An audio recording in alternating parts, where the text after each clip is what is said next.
lost their way and allowed themselves to become a source of espionage.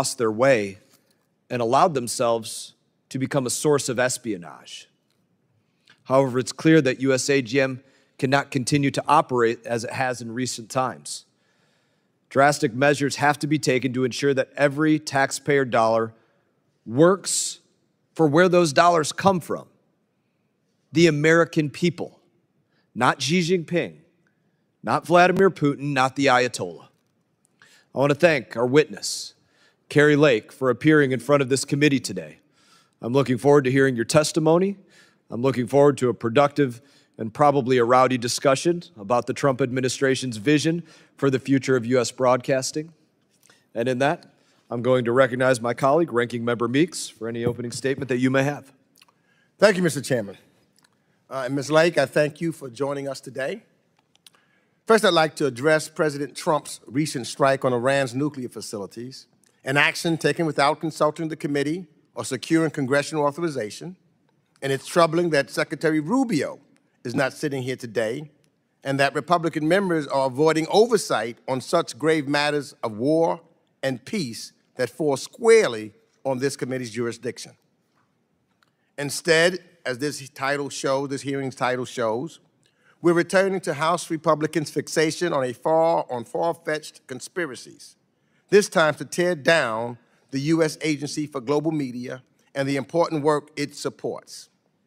This tracks with President Trump's broad record of denigrating federal agencies and appointing leaders that, far from shepherding their agencies to success, are stewards of their sabotage. And I believe, Ms. Lake, you fall into this category. The story of the United States Agency for Global Media began with the Voice of America countering Nazi propaganda. That mission endured through the Cold War and continues today. USAGM is mandated to reach heavily censored countries with trusted information because Congress recognized that factual reporting contributes to international peace and stability and is in the interest of the United States of America. The irony that USAGM is now being undone under a banner of disinformation is not lost on me. Worse, some Republicans want it to be transformed into every propaganda machine we oppose abroad. The Trump administration's short-sighted dismantling of USAGM echoes its attacks on the U.S. Agency for International Development, spinning false narratives about corruption and waste to dismantle effective institutions Congress established with bipartisan support. Ms. Lake, if it was your goal at USAGM to use falsehood to advance an agenda, I believe then you're qualified for this job. Your opening statement, as I read, is full of false narratives, aided by Republicans on this committee who still refuse to release their own investigation transcripts. So, Mr. Chairman, if your findings are solid, release those transcripts now. The taxpayers who funded this work deserve transparency, not cherry-picked quotes that suit your sham narrative. And again, I ask that the transcripts, all of them, be made publicly so that the public can read and see everything, not cherry-picked sentences. Before it too was fed into the wood chipper, USAGM and its broadcasters were reaching a record 427 million people weekly, delivering objective news to China, Iran, Russia, and other repressive states. Last year, VOA's Persian service recorded 223 million visits to its website, doubling over 4 years. It had 9.8 million social media followers and 1.8 billion Instagram views.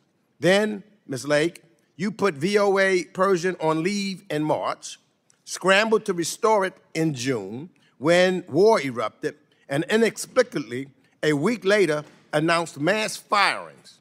So the question is, which is it? Is USAGM and the work it supports unsalvageable waste, as you have said, or is it a critical tool for diplomacy and facts? What you're doing isn't efficiency, it's chaos. The dysfunction lies in the administration's allergy to truth and democracy, the two pillars that USAGM aims to promote abroad.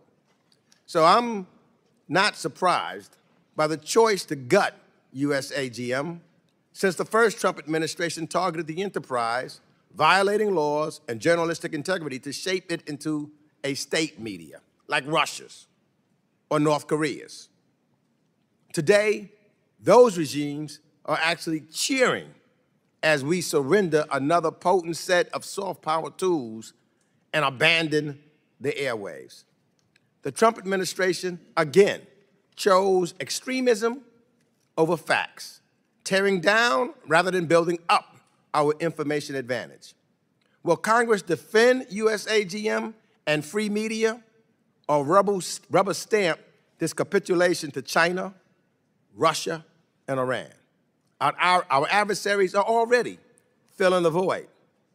But it's not too late to savage USAGM. Not from itself, as Ms. Lake says, but from this administration's short-sighted hatchet job. With that, I yield back the balance of my time. I thank the ranking member for his comments. I'd say be careful what you wish for. Ms. Lake has provided binders and binders of information that have been included in her opening statement, so they are in the official record, and I'm sure everybody will looking forward to reading that documentation. Other members of the committee are reminded that opening statements may be submitted for the record. We are pleased to have the Senior Advisor for the U.S. Agency of Global Media, Ms. Kari Lake, before us today. Your full statements will be made a part of the record, and I'll ask you to keep your spoken remarks to roughly 5 minutes in order to allow time for member questions. I now recognize you, Ms. Lake, for any opening statement that you may have. Good morning, and thank you, Chairman Mast and Ranking Member Meeks and members of this House Foreign Affairs Committee. Thanks for having me. My name is Kari Lake. I'm the Trump Administration Senior Advisor to the U.S. Agency for Global Media. Before I get started, Mr. Chairman, I'd like to let you know this opening statement I'll be delivering is a shortened version of a longer version that I have submitted to you earlier and would love to be put into the congressional record. Last December, President-elect Donald Trump called me and asked if I would help reform U.S. Agency for Global Media and the Voice of America, and I said yes. I was honored and eager to help these institutions tell America's story to the world. But within days in my role as senior advisor, it became increasingly clear that reform was nearly impossible. The agency was incompetent and mismanaged and deeply corrupt, politically biased, and frankly, a serious threat to our national security. USAGM oversees VOA, Office of Cuba Broadcasting, and grantees like Radio Free Asia, Radio Free Europe, Middle East Broadcasting Network, Open Technology Fund, and Frontline Media Fund, all of which are 100% funded by the hardworking American people. Over the past 15 to 20 years, the agency has become a significant national security risk. They hire a shockingly high number of foreign nationals, and they conduct subpar security vetting, so bad that top intelligence agencies revoked this agency's ability to do even the most basic background checks. So many of USAGM's hires come from countries hostile to the United States. Over the decade from 2010 to 2020, Office of Personnel Management and the Office of the Director of National Intelligence repeatedly flagged severe security failures, but USAGM leadership ignored them. They continued to grant journalists and technicians, many from foreign nations, high-level security access based on falsified documents and incomplete background checks, phony names, phony social security numbers. Even after corrective actions were taken in the final months of the Trump administration, these safeguards were reversed by the incoming Biden administration. The scale of the problem is staggering. During the first Trump administration, the political appointees led by CEO Michael Pack got to work fixing it. And they discovered that out of 150 people who were hired during that time period when they weren't doing appropriate vetting, 500 of them were still out there and they could not find them. They went back and re-vetted everybody, but 500 had gone missing. They could not be located for further screening. Foreign employees with social security numbers that are fake and fake names given top secret access now missing. That keeps me up at night. My team is working to track them down. Our new security director is working to try to turn this agency around and make it where it's safer. It's a vast problem that we've uncovered. We've also uncovered that the grantees like Radio Free Europe hired people later identified as foreign spies. At one point, they nearly hired more than 20 spies from a nation hostile to America. Those hires were stopped thanks to a timely tip, and I'm happy to give you more information on that in a secure setting. Voice of America has employed individuals with direct ties to hostile nations. They even once paid paid for somebody who worked previously in Russian media writing anti-American stories to come on the staff and continue to write anti-American stories.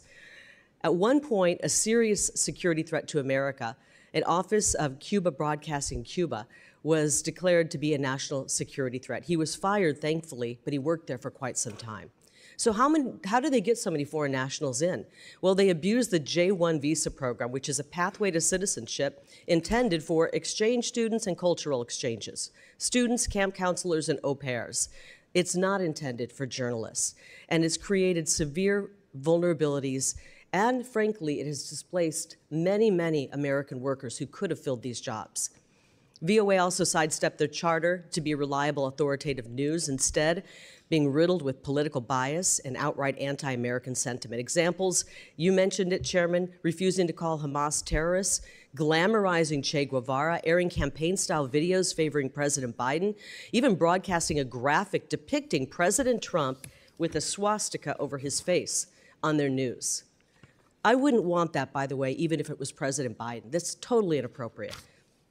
And a ridiculous editorial firewall prevents agency leadership like myself from correcting any of the bias or having any say in the editorial content that goes on the air. We've also got financial mismanagement, which I hope we'll go into. $75,000 spent for a COVID study on how Mac computers can be used for social distancing. $100,000 in American taxpayer money to actually sponsor an Afghan cricket team. $400,000 for quid pro quo payments to African VOA affiliates, and they actually wrote quid pro quo next to the budget item. $825,000 for a New York music show and $6 million contract for consulting advice that was never even implemented. I told these stories to people, and many times they say, wow, this place sounds like a crime scene. And I frankly have just learned that it is indeed a crime scene. We've learned that there is an active investigation going on at VOA for a series of threatening phone calls that have been coming out going after one of your colleagues, a sitting member of Congress, with years' worth of threatening phone calls. And they've discovered that those phone calls were coming from inside the Voice of America. This place is rotten. It's rotten to the core. President Trump has asked me to go in and help clean it up. And he's also issued an executive order to reduce this agency down to its mandate, to what is mandated, statutorily required. That's exactly what I'm doing. I don't care if they attack me. We're gonna make it right for the American taxpayers. And with that, I'm happy to answer any of your questions. Thank you, Ms. Lake, for your opening statements. We're now going to move to member questions. We ask that members keep their questions to 5 minutes. I'm going to begin by working down the line. I'll start by recognizing the Chairman Emeritus, Representative McCall. Thank you, Mr. Chairman. Ms. Lake, thanks for being here today. I want to thank you for visiting with me in my office to talk about these challenges that you've outlined. I think the chairman has outlined them quite well. I want to commend you for reforming USAGM. I think every new administration has a right and responsibility to do so. Your testimony has highlighted systemic problems that must be addressed. More importantly, security lapses, misuse of visas, weak editorial oversight, and much more. I look forward to authorizing this agency with the chairman and his authorization bill to correct these abuses. I remember President Reagan used Voice of America when I was entering college as a frontline voices against Soviet oppression. It was a voice of America, not the voice of anti-America. Recently, I used the Voice of America and Open Technology Fund to translate my report on the origins of COVID-19. We disseminated it through mainland China, broke through the firewall. It went viral, got the attention of the CCP foreign minister who spoke out against me and the report. That's the kind of impact this agency needs to reach. With the events in Iran, we need America's voice in Iran right now. We need to ensure the Iranian people hear the truth. that we do not intend to harm them, but rather their oppressor in this theocratic regime of the Ayatollah. We need communications inside and outside of Iran. This week, General Vogel, the CENTCOM commander, said the voice of America is a critical tool for American security. You've outlined why there are many insecurities. I hope we can go back to that core mission. My dad's war, combating the Nazis. So my question is, Ms. Lake, how are you working to fix the voice of America so it is the voice of America and not anti-America in Iran, and use the Open Technology Fund to achieve the mission, the core mission that Congress intended? Thank you for that question, and thank you for laying out when it was a better agency. You're right, Ronald Reagan used it, a great broadcaster, one of the great communicators, and he used it, but times have changed, and it's still doing 1990s style television in a world where people are getting their information right here on their smartphones. It's in the back pocket. And so we need to update it and modernize it. But President Trump's executive order dated March 14th has called for this agency to be brought to its statutory minimum. And I'm glad that you mentioned Iran, because one of the languages that is required in the statute is Farsi, and we are still broadcasting in Farsi. And Ranking Member Meeks said that we have not been, and that we, in a panic, started to put news out in Farsi.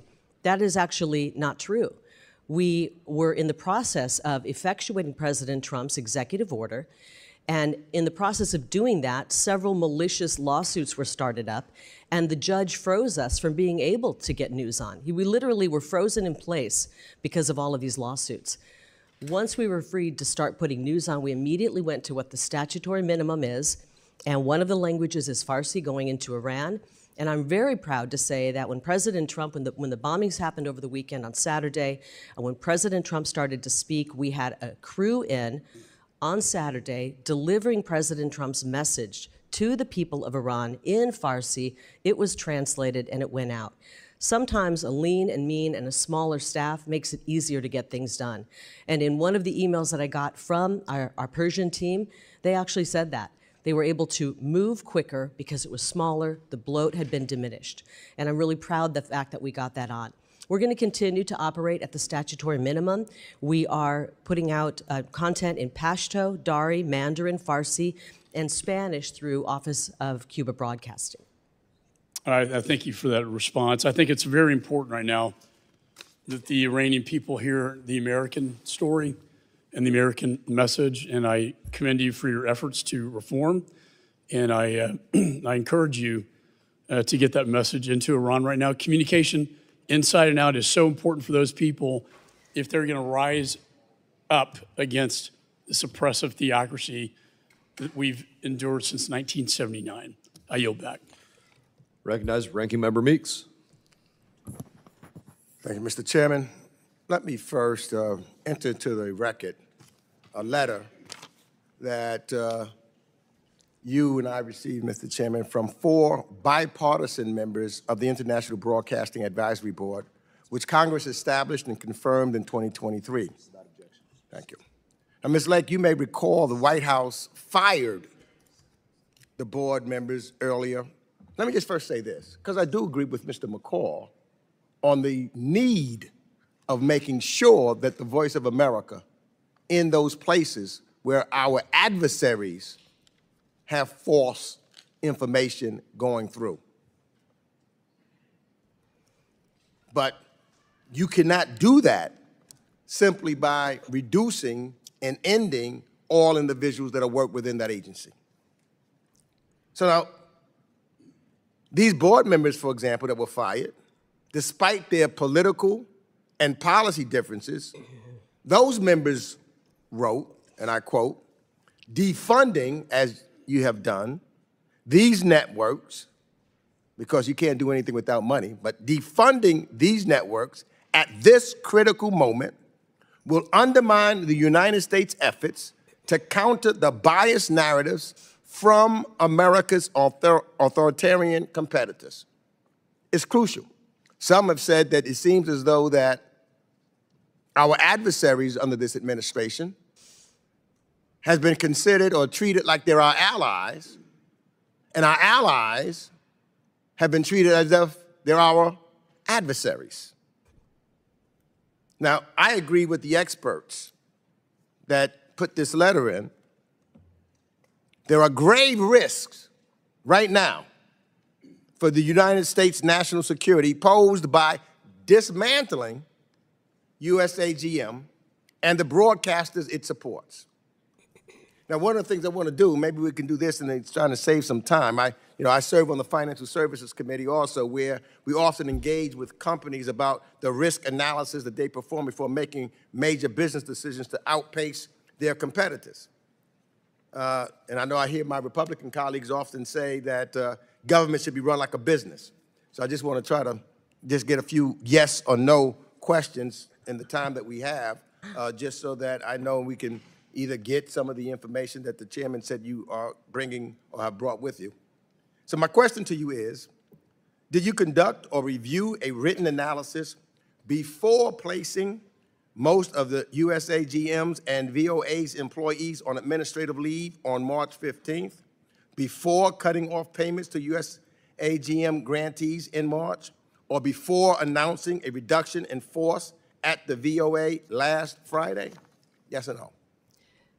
I've been working in media for 30 years, and in every newsroom across this country in that time. Yes or no? Did you do?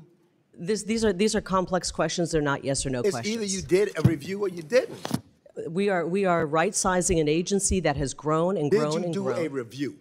We've reviewed. Yes, we've reviewed. You've done a review. Do you have a record of what you reviewed? We have reviewed the number of employees, the number of languages, but most of all, what we reviewed was an executive order, March 14th, by the man who's in charge of the executive branch. I want to know. His name is Donald Trump. Do you have a record that you can produce? The chairman said you had a bunch of things with you. Do you have a record of what you reviewed and who you reviewed to? We reviewed the statute. Do you have a record? Yes or no? We have the statute, and do you have a record? The statute. Yeah, we can pull that statute for you. If you have it, not the statute, the record of individuals that you reviewed, interviewed, or talked to before you committed your actions of dismantling. I talked to a lot of people at the agency. Do you have a record of that? You could go back and look at emails. Do you have a record? If you want me to pull emails? I want you to show the record of what you did, Ms. Lake. Well, you can Don't take a look at it. Don't just give me something that's not verified. Tell me, show me the record, because that's what I hear oftentimes in the business. You have to have a record. Show me the record that you did, what you did, that's all. It's pretty obvious what we did. Did you survey? Let me ask this question then. Did you survey employees that was there about waste, fraud, and abuse you believe was occurring at the agency? Did you survey? We know that there's waste, fraud, and abuse. Did you survey the employees? Yes or no? Why? Yes or no? These are ridiculous questions. Did you serve? Simple answers. You either did or you didn't. Yeah, I guess survey means talk to and ask questions. Did you do it or not? Sure, we did. You did? Then you can provide those surveys. You can show us a record of who you talked to. We did not run an expensive survey, but I've talked to many people at this agency. So you didn't do that either. So this was based on a whim. Okay. Ranking member, time has expired. Great. I want to thank you for your 5 minutes of questioning. I'm now going to recognize Representative Smith for 5 minutes of questioning. Thank you very much, Mr. Chairman, and welcome to the committee, Ms. Lake. I chair the Congressional Executive Commission on China. We've had many, many hearings. We've worked on legislation. One of my bills that passed just a few weeks ago was to combat the heinous practice of forced organ harvesting, where 50, 70,000 young people, average age 28, get their organs taken. They're Uyghurs, they're Falun Gong practitioners. It passed 406 to 1. Second time it passed last year as well. I've had 4 hearings on it. Xi Jinping is committing atrocities like almost no one else in the world. And whether it be what he's done to Hong Kong, the pervasive use of torture, religious persecution, everywhere you look, genocide against the Uyghurs.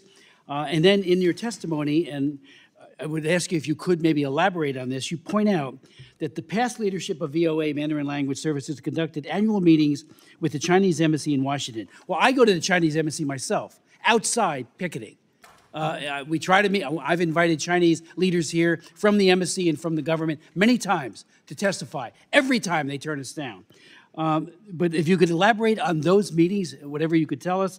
You also pointed out that VOA's Mandarin language service personalities have hosted events at the Chinese embassy. And one of VOA's television editors even publicly pledged his allegiance to the PRC at a Chinese embassy event.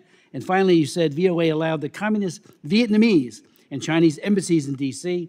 to pressure them into removing videos, cutting short live interviews, or changing story angles so that coverage was more supportive of the Chinese governments of Hanoi and Beijing. If you could elaborate on that, I'd deeply appreciate it. I'd be happy to, and I just actually read an article that was very interesting. It's called Chinese Influence at Voice of America. And I mentioned that there's a firewall, an editorial firewall, that members of the management at USAGM and Voice of America cannot tell the reporters what to report. They can't talk about what should be in the newscast. And so if a reporter decides to go rogue and do pro-CCP coverage, I can't do anything about it. That's not how a newsroom should be run. I've worked in newsrooms my whole life.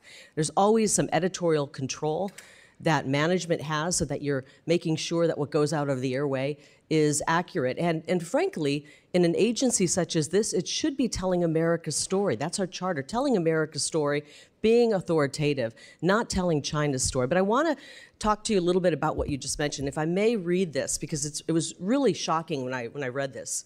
And sorry, I got to put my reading glasses on for this one, guys. Starting in the first decade of the 2000s, the Chinese embassy in Washington, D.C., and the leadership of VOA's Mandarin service began an annual meeting to allow embassy officials to voice their opinions about VOA's content.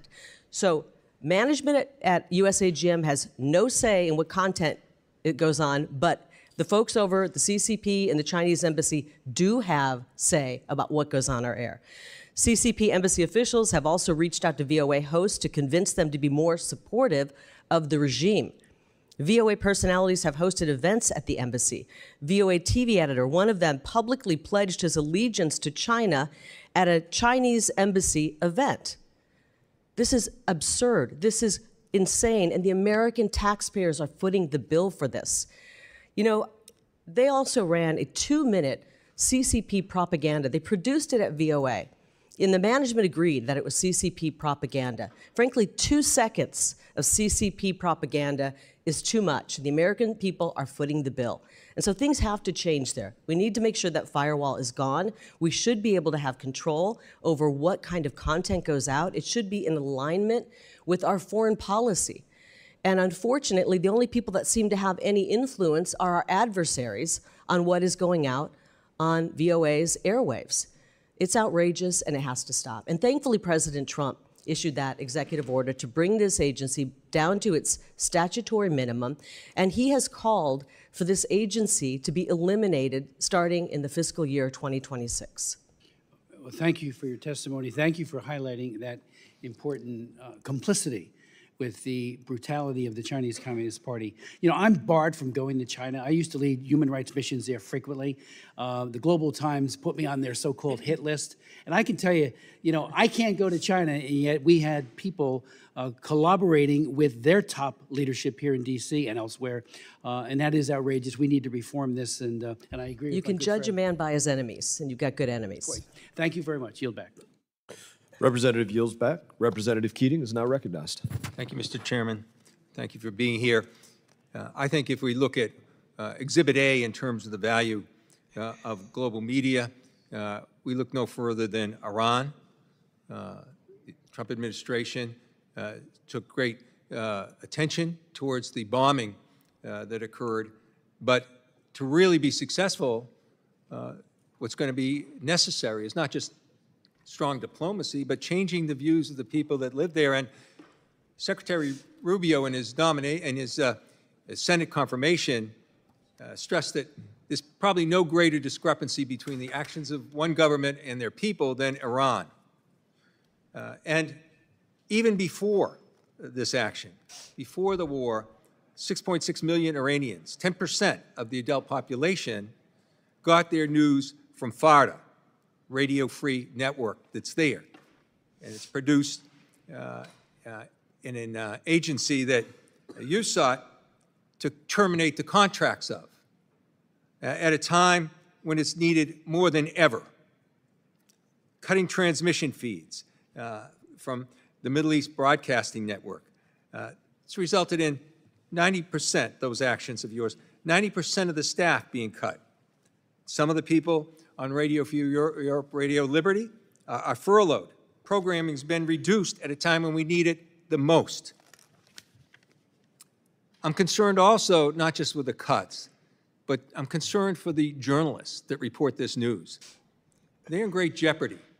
A lot of attention in your opening remarks went to vetting and the extreme efforts that you're doing for vetting. I want to know what you're doing to protect those journalists.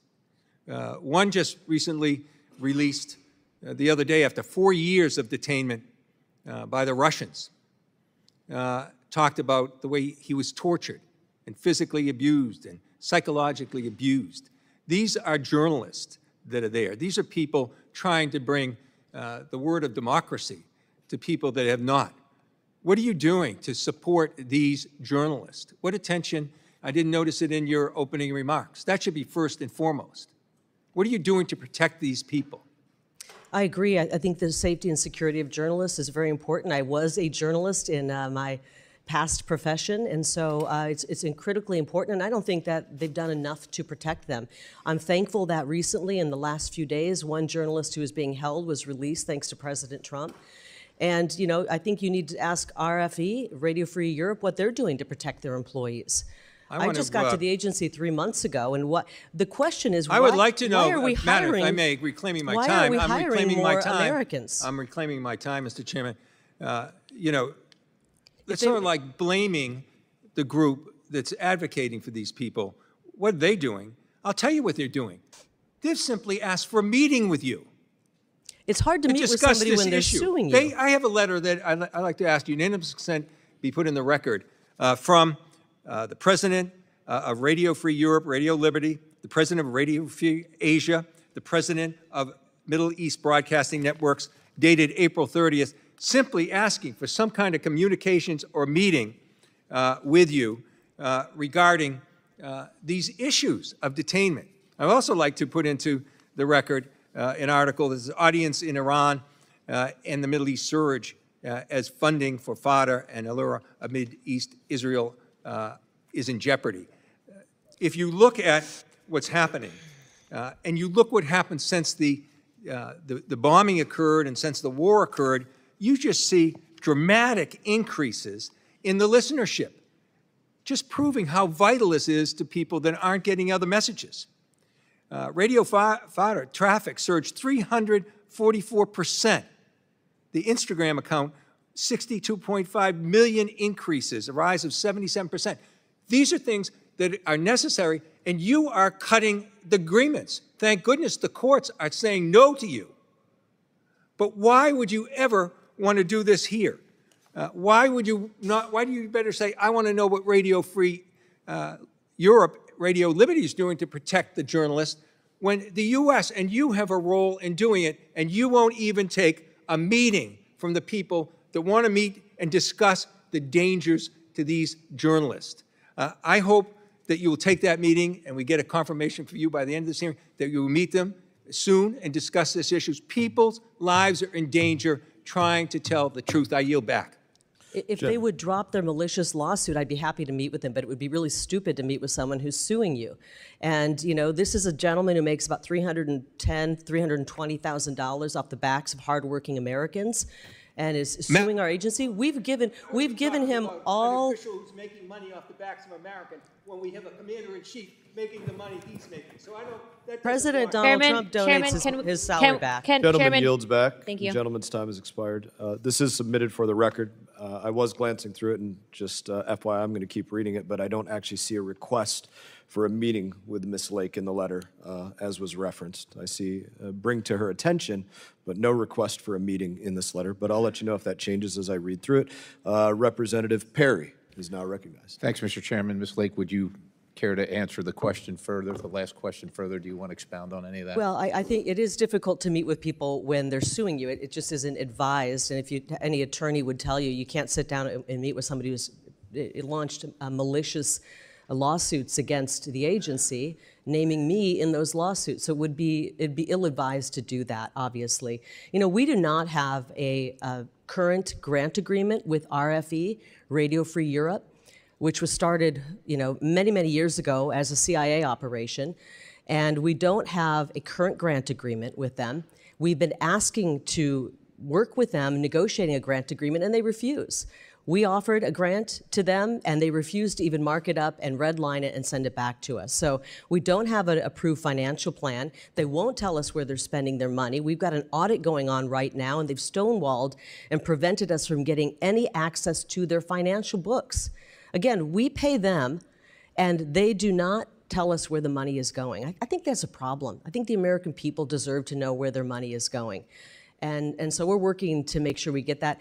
Interestingly, in the 11th hour last night, right before I crawled into bed, we found out that they're finally going to give a little bit of information to our auditors. And I thought it was really interesting timing because they didn't want me to sit up here and say they refused to let us look at their books. They refused to let us see where the American taxpayer dollars are going and once it's getting funneled into RFERL.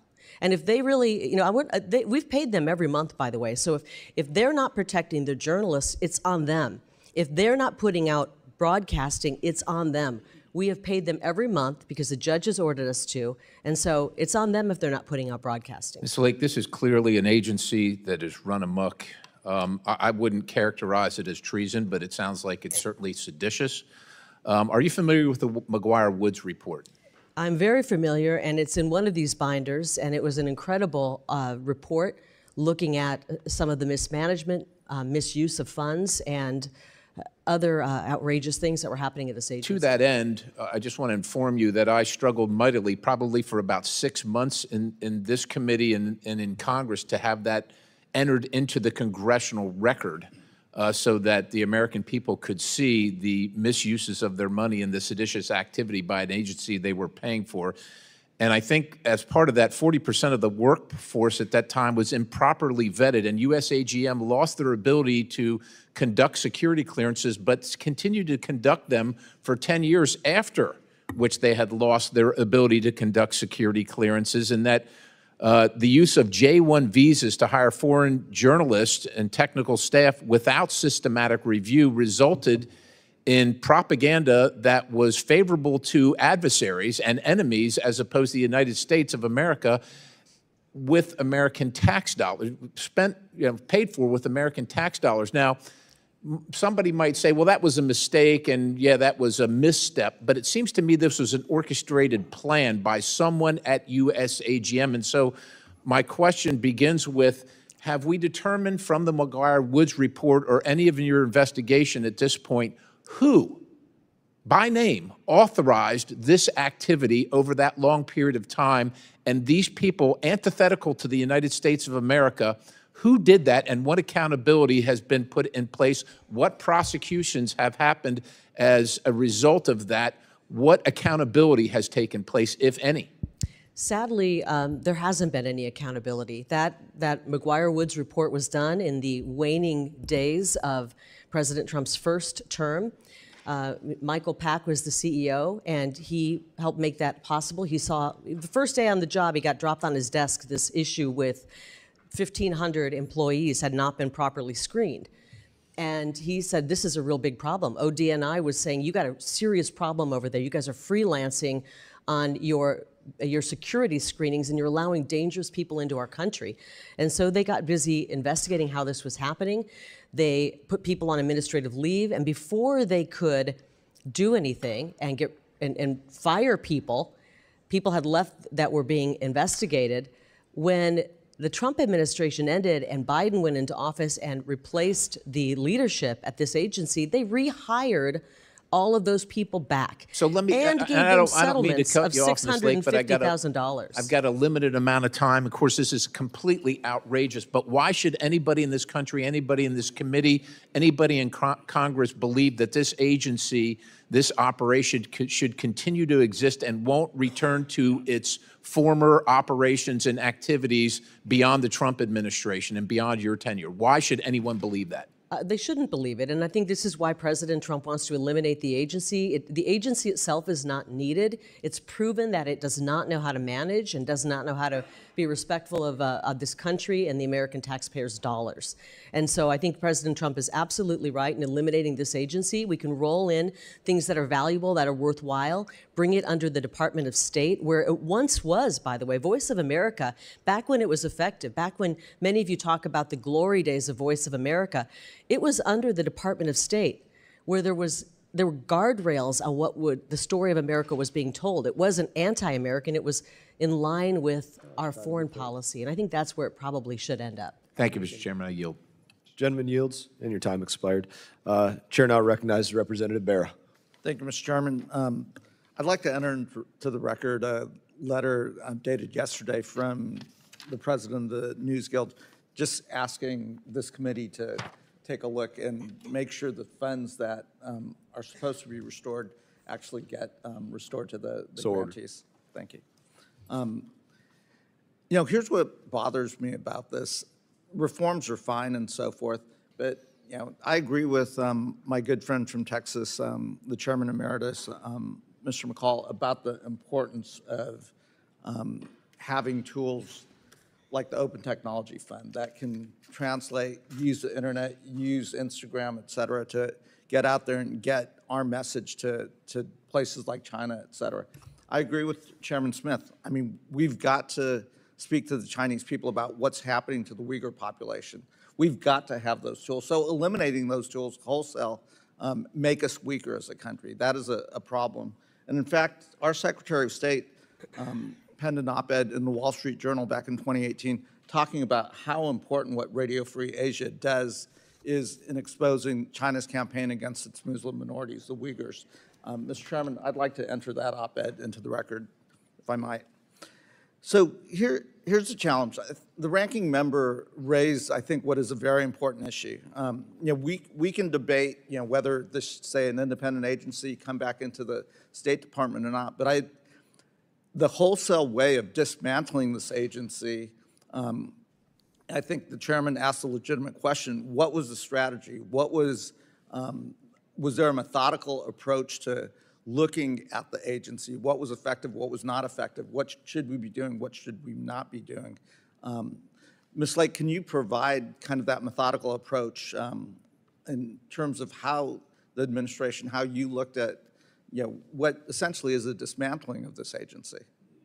Yeah, we actually got to work after the 14th of March, and we put people on administrative leave and assessed what the statutory minimum was. Can you provide us documentation of that so we can do our job as oversight? I mean, in meetings and in discussions, we talked about the minutes of those meetings and, you know, the documentation. Of that. It would be emails and things of the such. That's all stuff that we can take a look at as a committee as we do oversight. Again, I'm not against modernizing the agency. I'm not against looking at things. The challenge Mr. Keating touched on, you know, we're in the middle of what is a war in the Middle East. Hopefully this ceasefire holds. Hopefully the Iranian people rise up and demand a better future.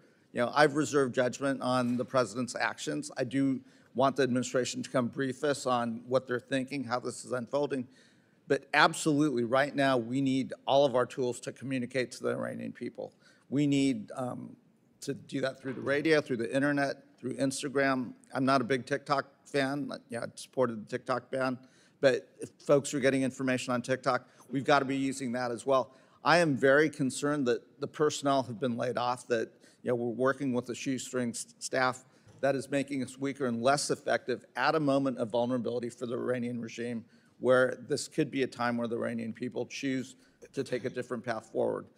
What I would like to do, and what I'd like a commitment to do, and I'd ask the chairman for this, is There was a time on this committee where we actually did do reforms. When I was a freshman member of Congress under Chairman Ed Royce, at that time ranking member Elliot Engel, we actually did do a bipartisan reform bill that I believe passed this committee unanimously and moved forward. That's our job. Ms. Lake, you should be working with us. We should not be dismantling an agency that we've seen over history has been super effective, whether it was in World War II, combating the Nazis in the Cold War, going against the repressive Russian or Soviet Union and the Communist Party. What I think the administration's doing and how they've approached this is making us weaker. And it is not a systematic way of thinking about how you reform and modernize things. I'd love to see the records, the minutes, the emails, so we can actually do our job in oversight. And I'd love for you to work, and Mr. Chairman, for us to work together in a bipartisan way to say, okay, in the 21st century, we do need tools to combat the propaganda that our enemies are putting out there. We do need to hire the best folks. We do need to have all of that. Again, Ms. Lake, I'd love your commitment to work with this committee, work with Congress to enact those reforms and share the information and what you're thinking. Absolutely. It would be wonderful to work with you and to effectuate the President's executive order to reduce this agency down in size so that it's lean, mean, and effective. And I think it is effective. We were able to get information out into and translated into Farsi as to what was happening. We were able to get President Trump's address translated live as it was happening. You don't need a massive staff. This is the only newsroom in the world that hasn't seen cutbacks because we don't need to have massive newsrooms. Again, 15,000 people. Right now, what I worry about, though, is we've let go of all this staff, and it isn't happening, and it's only happening. We haven't let go of all the staff, actually. Gentleman's time has expired. By the way, can I just mention something? I want to show you the newsroom, one of the newsrooms over at VOA. I don't know if you can see this. Empty. It's kind of a Where's Waldo. Can you spot the one person in there? Not from here. One person in the newsroom. And I know you're probably saying, yeah, thanks a lot, Kari. No, this was actually back during the Biden administration. I didn't hear any complaints coming from anybody when nobody was showing up for work at VOA, when one person was showing up in the middle of the week. One person showed up. And nobody on this committee, no Democrat said, why is there only one person in that newsroom? We need to get more people in the newsroom to get the story out. Nobody was showing up for work. And now that we are actually right-sizing an agency that has been bloated out of control and has never been right-sized, even though newsrooms all across this country. Mr. Chairman? I'm now going to recognize myself for 5 minutes of questioning. Oh, Mr. Chairman, unanimous consent, just for clarification. Was that in the middle of COVID, by the way? This was last November. So I think COVID was over. Good question. But the elections were, maybe it had something to do with the elections. Well, I think you'd want to be in there if there was an election. This is the middle of the week in November. I've been in newsrooms, they're actually really full during an election.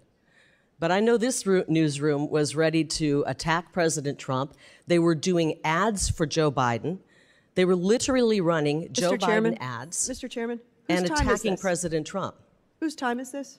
Well, Mr. Keating just wanted a moment to ask a question, so I think she's responding to that. I think it's You're welcome cutting for into giving your more time, time. Mr. Chairman. You're welcome for giving more time to your side. Appreciate more questions like that. Mr. Chairman, like the gentleman, I have a clarification question. Please. If it was the middle of November, then to the gentleman's point, it was after President Trump had won, and those people were out because they were in mourning, because they were so partisan that they wanted to not be there. And I think he made a very good point, and I thank the gentleman. We digress. Can I actually just respond to that really quickly? I am actually going to recognize myself for 5 minutes now, as much as it's been a fun exercise with everybody.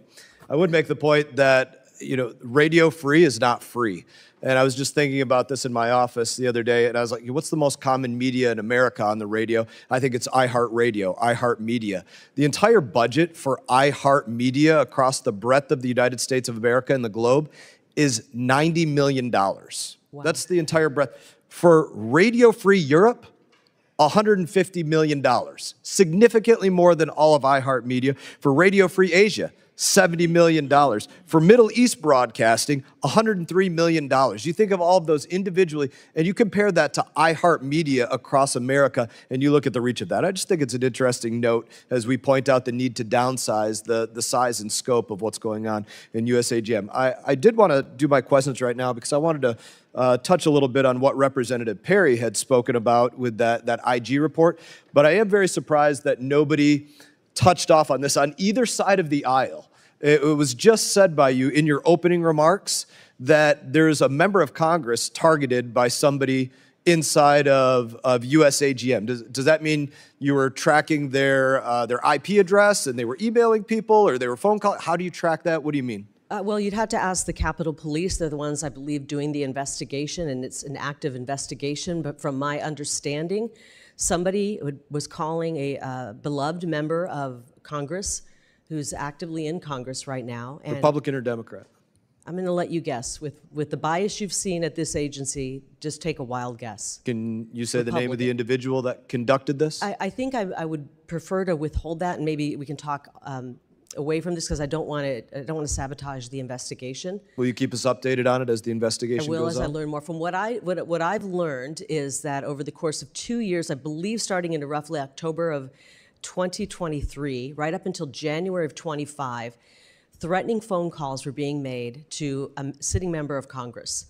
And through the course of their investigation, they figured out where those calls were. I don't know how our investigators figured that out, but they have ways, and they found out that the phone calls to the sitting member of Congress, threatening calls, were coming from inside of VOA. Thank you for sharing. We look forward, I'm sure all of us on both sides, to hearing more information about this. I want to get to the questions about the IG reports, and it's something that I spoke about in my opening statements. Individuals hired on, improperly vetted, some of these agencies asking for their own SCIFs, their own secure places to view classified information, and not literally always being given security clearances, but given access to secret and top secret information. It's amazing to me to think that journalists were given what we might not give allied militaries. That to me is a very interesting thing to think about. But when you say we couldn't find 500 of these individuals, you mean somewhere in the government you went to go look for who are these people that you consider suspect, and now they pulled a Kaiser Sose and we can't see them anywhere? What's going on? Sadly, yes. About 1,500 people went through this shoddy vetting, which I think could have been intentionally shoddy. And because they knew there were problems. This is no fingerprints, aliases in many cases. No FBI fingerprints or something like that. Some of the times the FBI fingerprints were taken and not submitted. Sometimes they were not taken at all.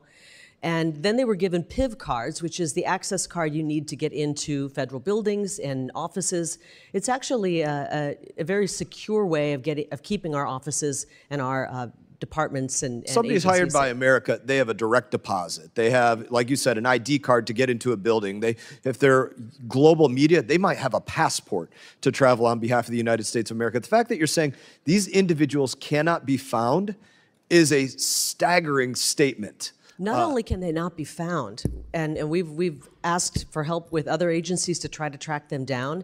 We even asked the Doge guys. You know, these are young guys who have a way of kind of looking into things, and they said, I think we can find them. They tried and tried and tried. Did they use aliases? I mean, were these people using fake names? Yes.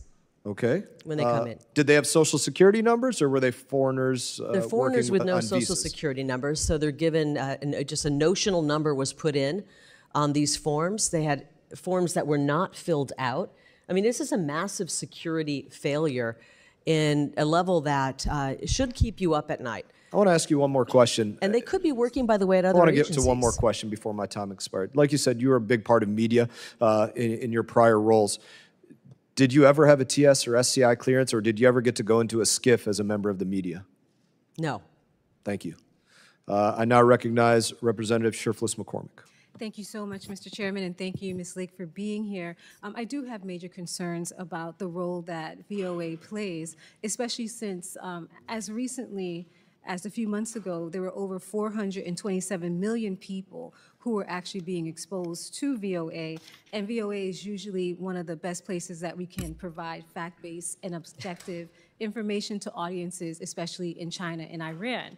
Especially with the escalation that we're seeing in Iran and with lack of any kind of intelligence briefing, we want to get more information as far as what's actually going on in Iran and in the information we're providing them. But what I wanted to bring to your attention is a letter that we have here that I wanted to admit for the record. And it is from Radio Free Asia, Radio Free Europe, Radio Liberty, Middle East Broadcasting Network. And what they're pretty much saying is that they tried several times to reach you. Pass it on back. Thank you. I I'm going to think read I've it. already The last expressed one why I didn't have haven't a met with request. him, because we're in I active just want to read it litigation. to you first, because I want to give you the opportunity. Okay. I do believe that foreign affairs, especially when it comes to national security, shouldn't be a bipartisan, shouldn't be a partisan issue. I do believe that. And I want to give you the opportunity to just explain, because as one of my colleagues mentioned, there was a letter in April where they said they haven't met with you. And in this letter, they're saying that they've tried to meet with you and that Ms. Lake has not spent a single minute with us or our senior team. She has not visited our office or inspected our operations. And so with this letter that we have here that clearly says it, I also want to bring to your attention where it says also that they're still open to meeting with you. And I know now you're saying you can't meet with them, but I want to get more clarification. Within the 2 weeks that you were in your position, that you declared that it was you said specifically that's largely incompetent, corrupt, biased, and a threat to America's national security. What were the procedures in place for you to make that determination? Specifically, how much staff was actually allocated to do that investigation to help you come to that conclusion? Well, we've got reports. We've got years of biased reporting. We have misused funds. So could you tell me about the step or the mechanisms that you used? How much staff was provided to look into it in those 2 weeks to get to that? How much staff is what? How much staff? Like, what was your mechanisms in actually going through to coming to this conclusion within 2 weeks? Within 2 weeks, I assessed all of the grant agreements, and I realized that these grant agreements had been changed during the Biden administration to take out any form of transparency. During the first Trump administration, the grant agreements were written where we had transparency, we could see what was being spent, and during the Biden administration, they took all of that transparency out, and then they signed a $250 million lease on a high-rise building, saddling the American people with paying for it, and it wasn't even equipped to do broadcasting. Well, I'm happy you mentioned transparency, because that's where I'm trying to get also. Now, when you spoke to them, or if you had anybody speak to them, was there a conversation for accountability and transparency? I think that's what we're trying to get to. What was the mechanisms in place to come to these conclusions? And before the lawsuit was filed and these letters were sent, was there anybody who went to them to ask questions and hold them accountable? Was It's that done? really hard to have a open communication when you're being sued. Well, before that, because we have letters back until April. This one was in June. So before any lawsuits were filed, were there any attempts to have that I communication? believe when I first got there, they reached out to me. I had just gotten in the building and said, we'd like to meet.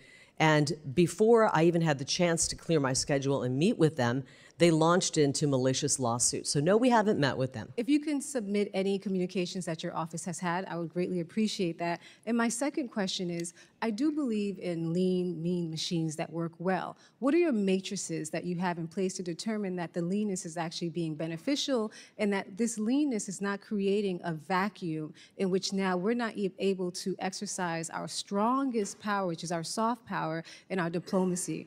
It's one thing if it's used properly, but it hasn't been used properly. We laid out that the CCP has more say in what editorial content we have. I only have 43 seconds. I want to know what those matrices are. What are the points that you're using to determine that this is actually benefiting, like this machine is working, versus adversely hurting us and creating a vacuum in which any other group can come in and put out propaganda? And we know there's a lot of propaganda, especially coming from the internet. So I want to make sure that we actually have a plan in place, there's funding in place, or that there are matrices in place to determine that this lean creation of a machine is actually working for us and not against us. That's what our goal is. We want to make sure any information going out is not anti-American, is not pro-CCP. So if there is a matrices, could you please provide it to us so we could be on the same page? I wish we did have some say over what information was going out, but unfortunately because of this firewall, this place could go totally rogue.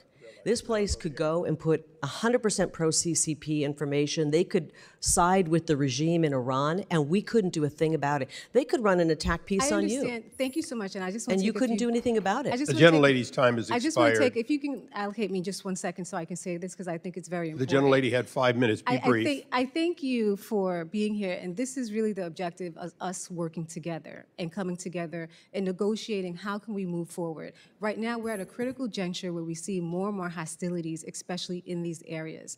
And so we want the answers to these questions so we can work together. That Thank is you. The truly gentlelady's time has really expired. Thank you. The gentleman from Texas, Mr. Self. Thank you, Mr. Chairman. Based on the previous conversation on the security clearances, I want to go to Iran, back to Iran. In June of this year, you restarted broadcasts to Iran after Israel attacked them. In the meantime, Musk has said that the beams are on with Starlink into Iran. Industry estimates that there are 20,000 terminals, and you have to have a terminal yet. They're still testing cell phones, operating in Iran through the black market channels. So I want to compare the two. Approximately how many Iranians currently watch the VOA Persian service? Probably not that many, to be honest. The ratings aren't particularly good, and I don't know if you've ever had a chance to sit down and watch VOA programming. It's painful to watch. Yeah, the RFE and RL have claimed that they reach millions of Iranians. Obviously, given your response,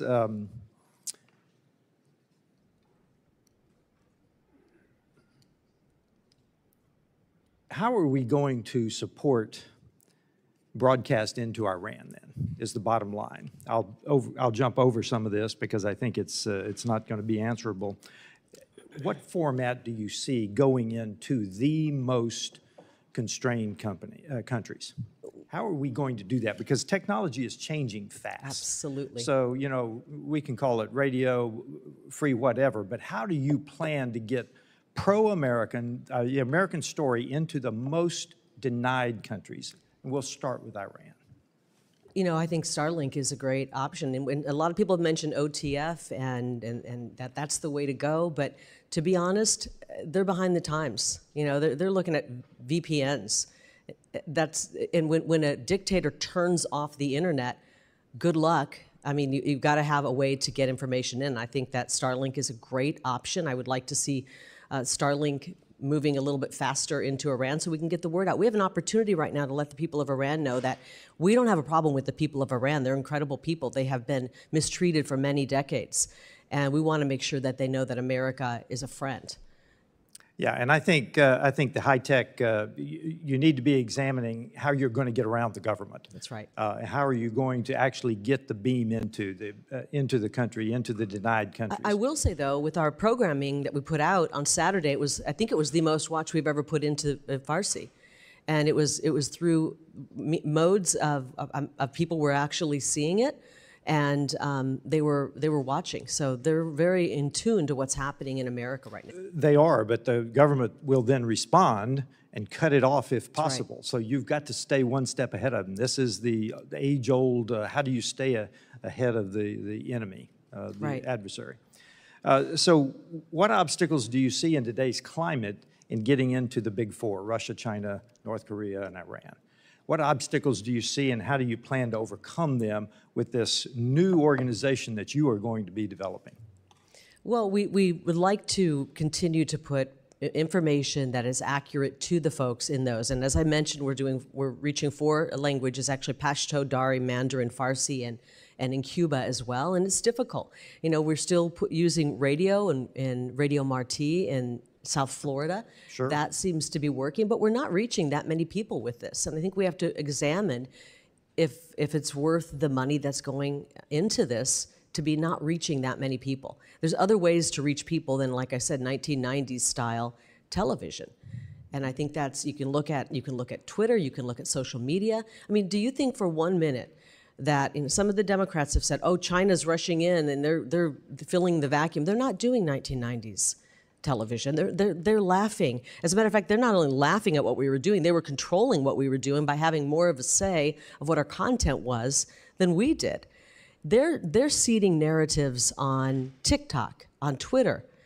If we really want to be effective in changing the narrative, it's narrative seeding on social media. It's not 1990s style TV with a bloated staff of many people who actually hate America. That's exactly right. And my whole point in this questioning is you're going to have to move fast to stay ahead of the technology. Right. Because it is changing fast, and I just recommend you do a scrub on how you're going to stay ahead of it, because we've got to get American information into these countries. It is a great help. It helped under the Soviet Union and denied countries. We've got to do that. My time has expired. Thank you very much for your answers. Thank the gentleman from Arizona, Mr. Stanton. Thank you very much, Mr. Chair. Ms. Lake, your actions as senior advisor are eroding American soft power around the globe. We should not be dismantling the agency that combats propaganda from the Chinese Communist Party, the Kremlin, and Tehran. Especially now, we need to be able to broadcast facts that counter Iranian state-run media spin that is essential to America's long-term interests. Your job is to tell the people of the world the truth about America. And because of that, there's a more fundamental issue I want to address today, and that is character. You see, Ms. Lake, we have both been public figures in Arizona for a long time. I've seen you in action, including your behavior in the last 2 elections. And let me be clear about something. The American people cannot believe a word you say. You ran for governor in Arizona in 2022. You lost fair and square. Instead of conceding, you embarrassed yourself and our state by lying again and again for years, blaming everything under the sun for your loss except for your own toxic politics. You lie about that election to this very day. You lied about signatures on mail-in ballots not matching those on file. Proven wrong. You lied about ballots being intentionally misprinted and then rejected in Republican areas. Total BS. You lied and said hundreds of thousands of ballots were mishandled. Zero evidence. You claimed fake ballots were snuck into batches before they were counted. Come on. You repeated these lies again and again, and you've said even recently, quote, "I am the duly elected governor. They just stole it," unquote. Give me a break. Ms. Lake, your new role requires you to tell the truth. For decades, whenever authoritarians and dictators suppressed the people and claimed victory in fraudulent elections, Voice of America countered those lies. I can't imagine how people fighting for democracy today and around the world can trust someone who has so shamelessly lied about her own election. Will the gentleman yield for the question? No, I will not. Okay, Ms. well, Lake, just so you know, to regain a VOA semblance of your credibility, I will not yield. Terrorists, so Ms. Lake, if we're to gonna regain a berate the semblance witness, of your we may as well be credibility. factual about the evidence. The gentleman's time, if you did not yield, you I may did not continue. yield, and I'd like the time back. Ms. Lake, to regain a semblance of your credibility, are you finally ready to admit you lost the 2022 Arizona election? It saddens me that you are from Arizona and you're okay with That's the a way yes or no question, Ms. Saddens Lake. me that you are from Arizona. I guess the answer is no. Reclaiming my time. The gentleman will suspend, will stop the clock. For all present, members are reminded to avoid engaging in personality toward the president and other members. Okay, and this is a member of the administration, so I would caution all to stay on the subjects and stay off of personalities, please. Gentleman may continue. Yes, and in this case, these are adjudicated lies. Courts of law have determined that these are lies. These are not me saying it. You didn't just lie to the press. The courts are really awesome You took right those now. lies to court and lost again and again. Every one of your lawsuits failed. And a federal judge said that you were furthering false narratives that blamelessly undermine public trust. And you didn't just lie. You were formally sanctioned by the court. Ms. Lake, you have been sanctioned twice for providing false information to courts. Isn't that true? Yes or no? I was brave enough to fight our shoddy elections, and the courts have not caught up. That was a yes or no. I guess the answer is no. Let me reclaim my time. You have been sanctioned by both the United States District Court and the Arizona Supreme Court for, quote, making false factual statements to the court. And you were sued for defamation by a Republican election official, Stephen Richer. He and his family were subjected to harassment and even death threats because of those lies. You told your supporters, Richer and fellow Republican County Supervisor Bill Gates, that they, quote, sabotaged Election Day. You accused them of deliberately printing the wrong image on ballots to jam tabulators and injecting hundreds of thousands of phony ballots. What a joke. And here's the thing, Ms. Lake. When it came down to it, you chickened out.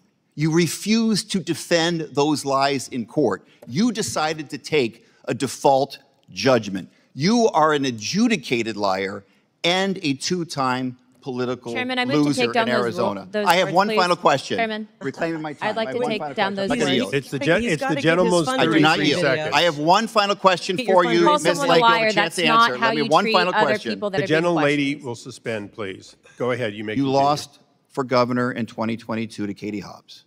You lost even worse to Ruben Gallego for Senate in 2024. Well, Arizona has another election for governor next year. Will you do us all a favor and run it back and run for governor again? I yield. The gentlelady, No more questions. Can I respond to some of that? Because that was complete insanity. I wish I could yield back the last 5 minutes of my life, actually. And I want to apologize to the people of Arizona that we have somebody who's representing the folks in one of our great parts of the Valley that doesn't care about the integrity of our election. So but you weren't here, you came in late, and we're talking about USAGM today, the Agency for Global Media, and how they can put out absolute abject lies, and we can't control any, we have no say over what the editorial content is, and I would hope that you would not be okay with that. They could literally put out a lie about anybody here, and I know you've been the victim of that. I know you've been the victim. I remember the stories about you where they said you had a gay lover, and those were going out all Mr. over. Chairman. Can I I finish hope the story? you honor what you just gave as a caution to everyone, and I moved those words. To tell you that those kind of lies, and you said those were lies, those kind of lies could be broadcast today on VOA, and you couldn't pick up the phone, Representative Stanton, and call them and say, hey, you're putting out lies about me. You would not be able to do that because they would sue you for breaking the firewall. So lies are being told on Voice of America. It's inappropriate. You've been subjected to lies that you said were lies about you in the media before. And how would you like it if those lies were put on Voice of America right now?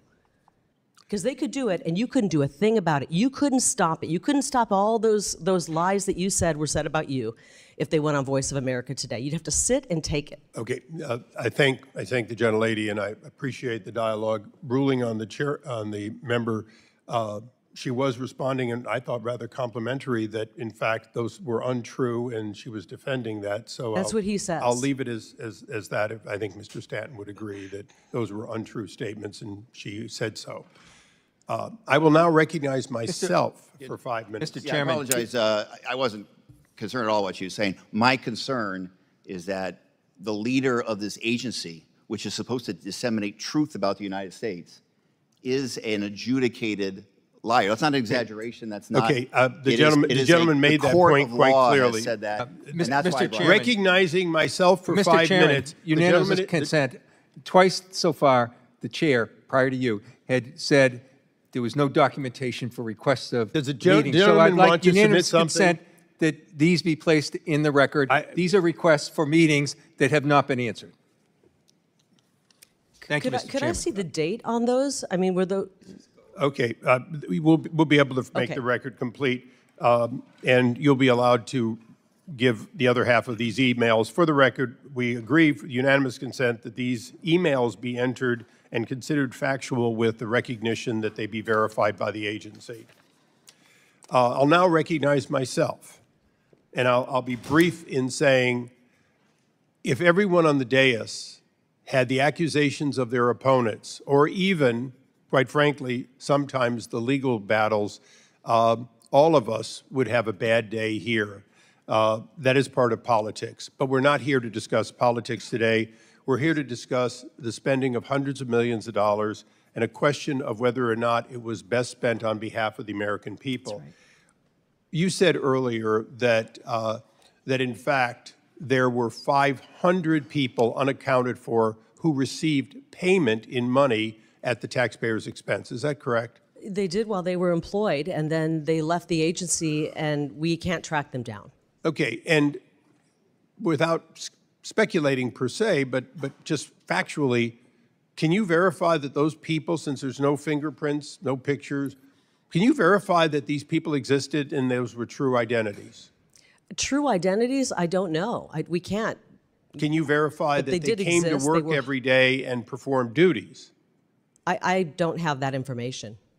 So it is certainly possible that this independent third-party agency that you gave money, that previously were giving money to, in fact, had ghost employees or employees that the money ended up being conduited to other people. Is that possible? It's possible. And so on behalf of this committee and the American people, an audit is appropriate, isn't it?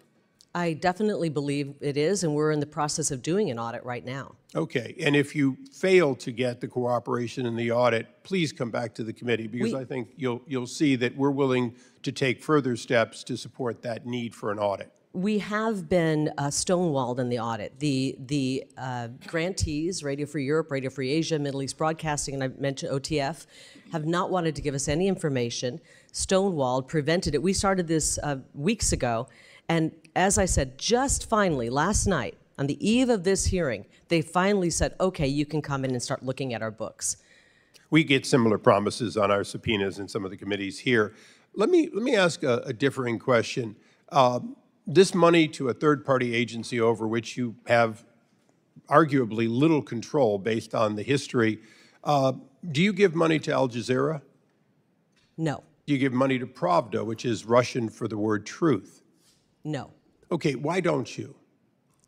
Obviously, because those are propaganda machines of, in many cases, our enemy. Because they're adverse to the interest of the United States of America. So, by definition, whatever becomes the new, hopefully consolidated and concise and effective organization, in fact, should do one thing, which is promote the legitimate interest of the United States, including the truth as we see it. Absolutely. That's what we should be doing. That's what we have been doing, and we haven't been doing it well. And I'm going to work really hard to make sure that whatever we salvage from this, it's telling America's story. We have an incredible story to tell. And especially right now, as we're working for peace around the globe with a president like Donald Trump. And speaking of peace around the globe, you're familiar with the controversy that Chairman Mast had with the agencies when he was subcommittee chairman. And all he really wanted was them to explain why they wouldn't say Hamas terrorist after the October 7th attack, and instead used words more, quote, moderate to the base. Can you assure us that in the future that if the President of the United States, at that time Joe Biden, the Secretary of State, et cetera, have an aligned policy and statement which is supported by the Congress, that in fact the messaging would be the messaging of the American people through its representatives and not some independent third idea of what you should say to be moderate? Well, Congressman, I wish I could assure you of that, but unfortunately with this editorial firewall, it's impossible for us to have any say over the content, which is terrible. In closing, because this committee is going through a structural reform of all of the State Department and its agencies, which will include yours, is it fair to say that going forward, we should in fact have a single point of contact, responsible and responsive, accountable and auditable, and that in fact it should be one in which there is, at least to the oversight of Congress and the administration, verifiable that these people are employed and working to the interest for which they have been hired? I'm afraid we're never going to find those 500 people. They've escaped. No, I'm talking about going forward. Can we reauthorize under the State Department reauthorization an organization that you can believe in, whether it's within the State Department or not? Can we do so? And do you see that as the goal for which President Donald Trump gave you the responsibility to do and you're working on? Yes, and I believe it needs to be rolled into the State Department because President Trump has asked that we delete this agency. And so whatever we can salvage that's worthwhile should be brought under the Department of State, under the public diplomacy arm of the Department of State. I look forward to, and this committee looks forward to working with you through the reauthorization process to find a win-win that some of the members on both sides have talked about today. With that, it's my pleasure to recognize my colleague, the gentleman from California, Mr. Costa. Thank you very much, Mr. Chairman. Obviously, we're in a discussion here where there's a lot of agreement to disagree. And I happen to think that the efforts that Voice of America and its international broadcasting and its expansion post-World War II, along with the efforts to deal with Cuba broadcasting radio and TV. There's a whole list of, I think, successes over the post-World War efforts that we've been engaged in with the communist countries in which we have been able to tell the real story about America. Now, if you want to make modifications, reforms, I think this committee is an appropriate place to do that oversight. Having said that, I'd like to specify a particular area that deals with Armenia and the Voice of Armenia. Do you happen to know, Ms. Lake, I come from the land of William Saroyan, and I assume you know what language the Armenian people of Armenia speak? I've actually heard it. It's a beautiful language. I can't name it. Can you please tell me? Yeah, it's Armenia. Trick question. The story of Armenian language is, and the Voice of Armenia was so that the people of Armenia would understand, who were under the oppression of the Soviet Union, what America stood for and what our values stood for. How many people work at the Voice of America on their Armenian services? Do you know? Right now, it's not a statutorily required language, so we do not have. We will not be having employees. Let me tell you, in that. because you had all these cuts that I don't think are surgical. They've been done with a, I think, some sort of disregard for. You have 5 people. You had 5 people, 1 full-time staffer and 4 contractors. They've all been placed on leave since March of this year. Did you or former fellow Elon Musk talk to anyone about the Voice of America's Armenian service before these cuts were made?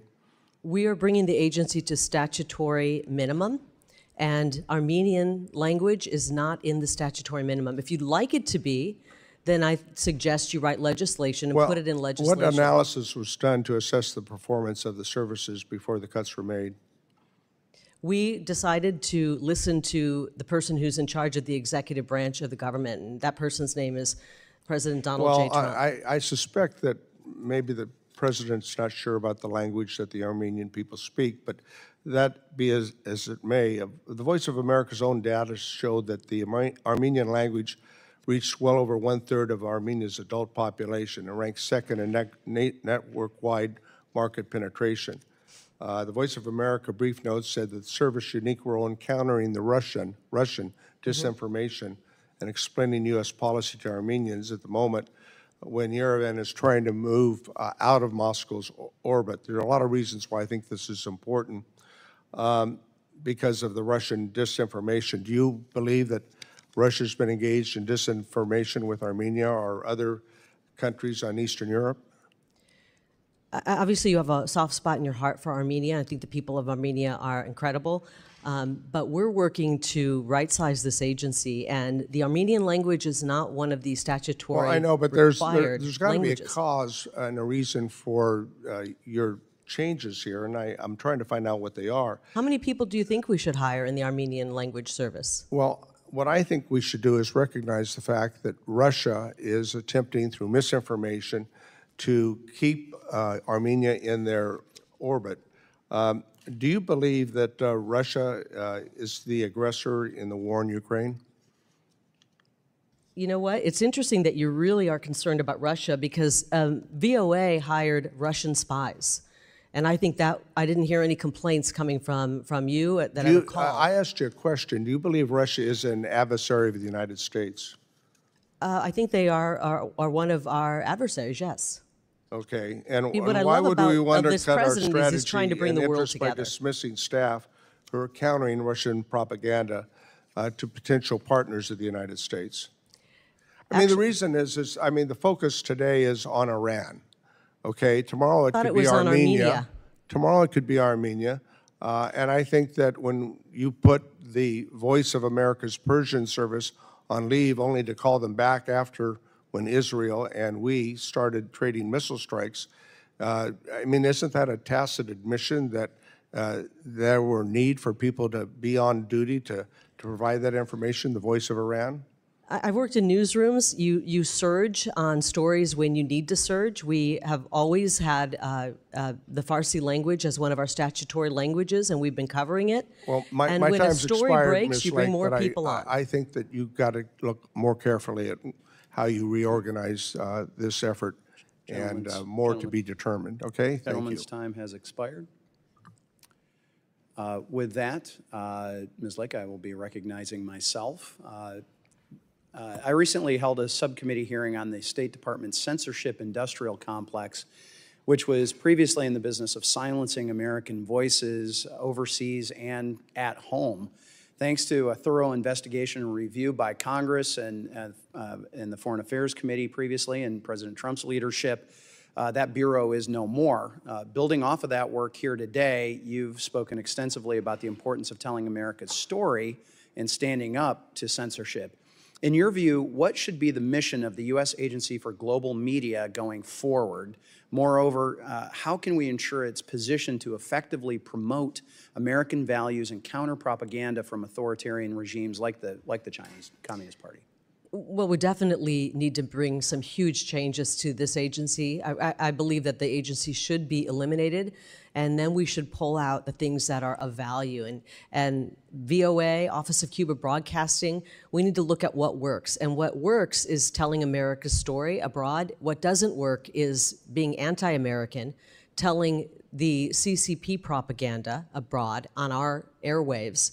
And we need to modernize. I don't think doing 1990s television is effective anymore. People just aren't, that's not where they're getting their information. What do you think some of the most important stories and tenets about America that need to be told that haven't been getting told? I think that just the history of this country and what this country is about, our freedoms, our liberties, our Bill of Rights. Maybe the founding of our country. The founding of our country, yeah. And especially this year with 250 years. That would seem to me a pretty big story to tell. I mean, that seems like one of the things that's something that the rest of the world's going to pay attention to. And one of the things that's statutorily required is to talk about all 50 states, including the beautiful parts of our country, all 50 states and tourism. Those are things that are actually in the statute. By that, I'm sure you mean Michigan. But Michigan's beautiful. One of my favorite states. I'm a Midwesterner. I was born there. I was born in the Midwest. Right. So we haven't been doing that, and we're trying to do what's statutorily required. Unfortunately, they've gotten into the habit of hiring foreigners to tell America's story. Yeah. And if you were born in another country, you don't know our history, you don't know our culture, in many cases you don't know our language, how do you effectively tell America's story? That's the right question to be asking, and now we're looking for that solution of how to do that. I think there's growing consensus that America needs to do more to push back against authoritarian propaganda and censorship around the world, particularly from communist China, but other places as well. I have an example, a specific example from Southwest Michigan. I happen to represent a significant Burmese population in my district, many of whom with family and friends still subjected to the authoritarian military junta's role in Burma and their rule there. Many of these people have relied on Voice of America Burmese service to expose the malign activities of the CCP in its manipulation of the Burmese military junta, and oftentimes drive a more profound skepticism of Beijing's intentions. We were just having a dialogue with my colleague about the statutory languages and that kind of thing. Would it make sense to have flexibility to say, okay, let's surge in an area? You were talking about a newsroom surges to where the information is. Wouldn't it make sense to have some flexibility to say, okay, you know what? Burma is a place that we need to be paying attention to, and so and move some of those assets around. Absolutely. But I'm curious, what role do you see organizations like USAGM, and you were just talking about possibly eliminating them, playing in the global information fight? What reforms do you prioritize to ensure that we're winning the battle? That's the most important thing. Well, for starters, I'm going to prioritize making sure that we're getting out information that is not anti-American. That would be very disastrous, and we've done that in the past, and we don't want to do that anymore. And I'm going to work to make sure that's not happening. But you're right. We need to search. There's no expiration date on anything in the government. If we are working to see to it that people of an oppressed nation are getting information, to know there are options out there, to know that there's a better way. And then when that nation is no longer being oppressed, we continue to operate there. It just doesn't make sense. But what they've done over the years, 84 years, is expand, expand, expand, collecting more languages, covering more languages that we don't necessarily have to be covering. One of our success stories is Office of Cuba Broadcasting directly into Cuba and getting into the ears and the hearts of the people of Cuba. But there will come a day where I believe there will be freedom for the people of Cuba. And then do we need to still continue to broadcast in? That's a question that needs to be asked. So we should have expiration dates when it's mission accomplished. It doesn't mean we continue to pour tens of millions of dollars more into it. I appreciate that. My time has expired. With that, the chair recognizes Ms. Jayapal from Washington for 5 minutes. Thank you so much, Mr. Chairman. Thank you for being here, Ms. Lake. The U.S. Agency for Global Media is tasked with providing unbiased news worldwide to over 427 million listeners, many of whom live in countries without freedom of press or freedom of the speech. And it is your job to promote the American ideals of freedom and democracy. So I wanted to start just by confirming, do you support democracy or authoritarianism? I think that's pretty obvious. I support freedom and democracy. Democracy. Great. Would you agree that accepting the results of a fair and free election are critical to a functioning democracy? Would you agree that standing up and cheering for a cancer survivor would have been the nice thing to do? Ms. Lake, this is my time. Okay. Would you accept that accepting the results of a free and fair election are critical to a functioning democracy? It's a yes or no question. Do you think it's essential for democracy to have a free and fair election? We need free and fair elections. Free and fair elections, great. Thank you so much.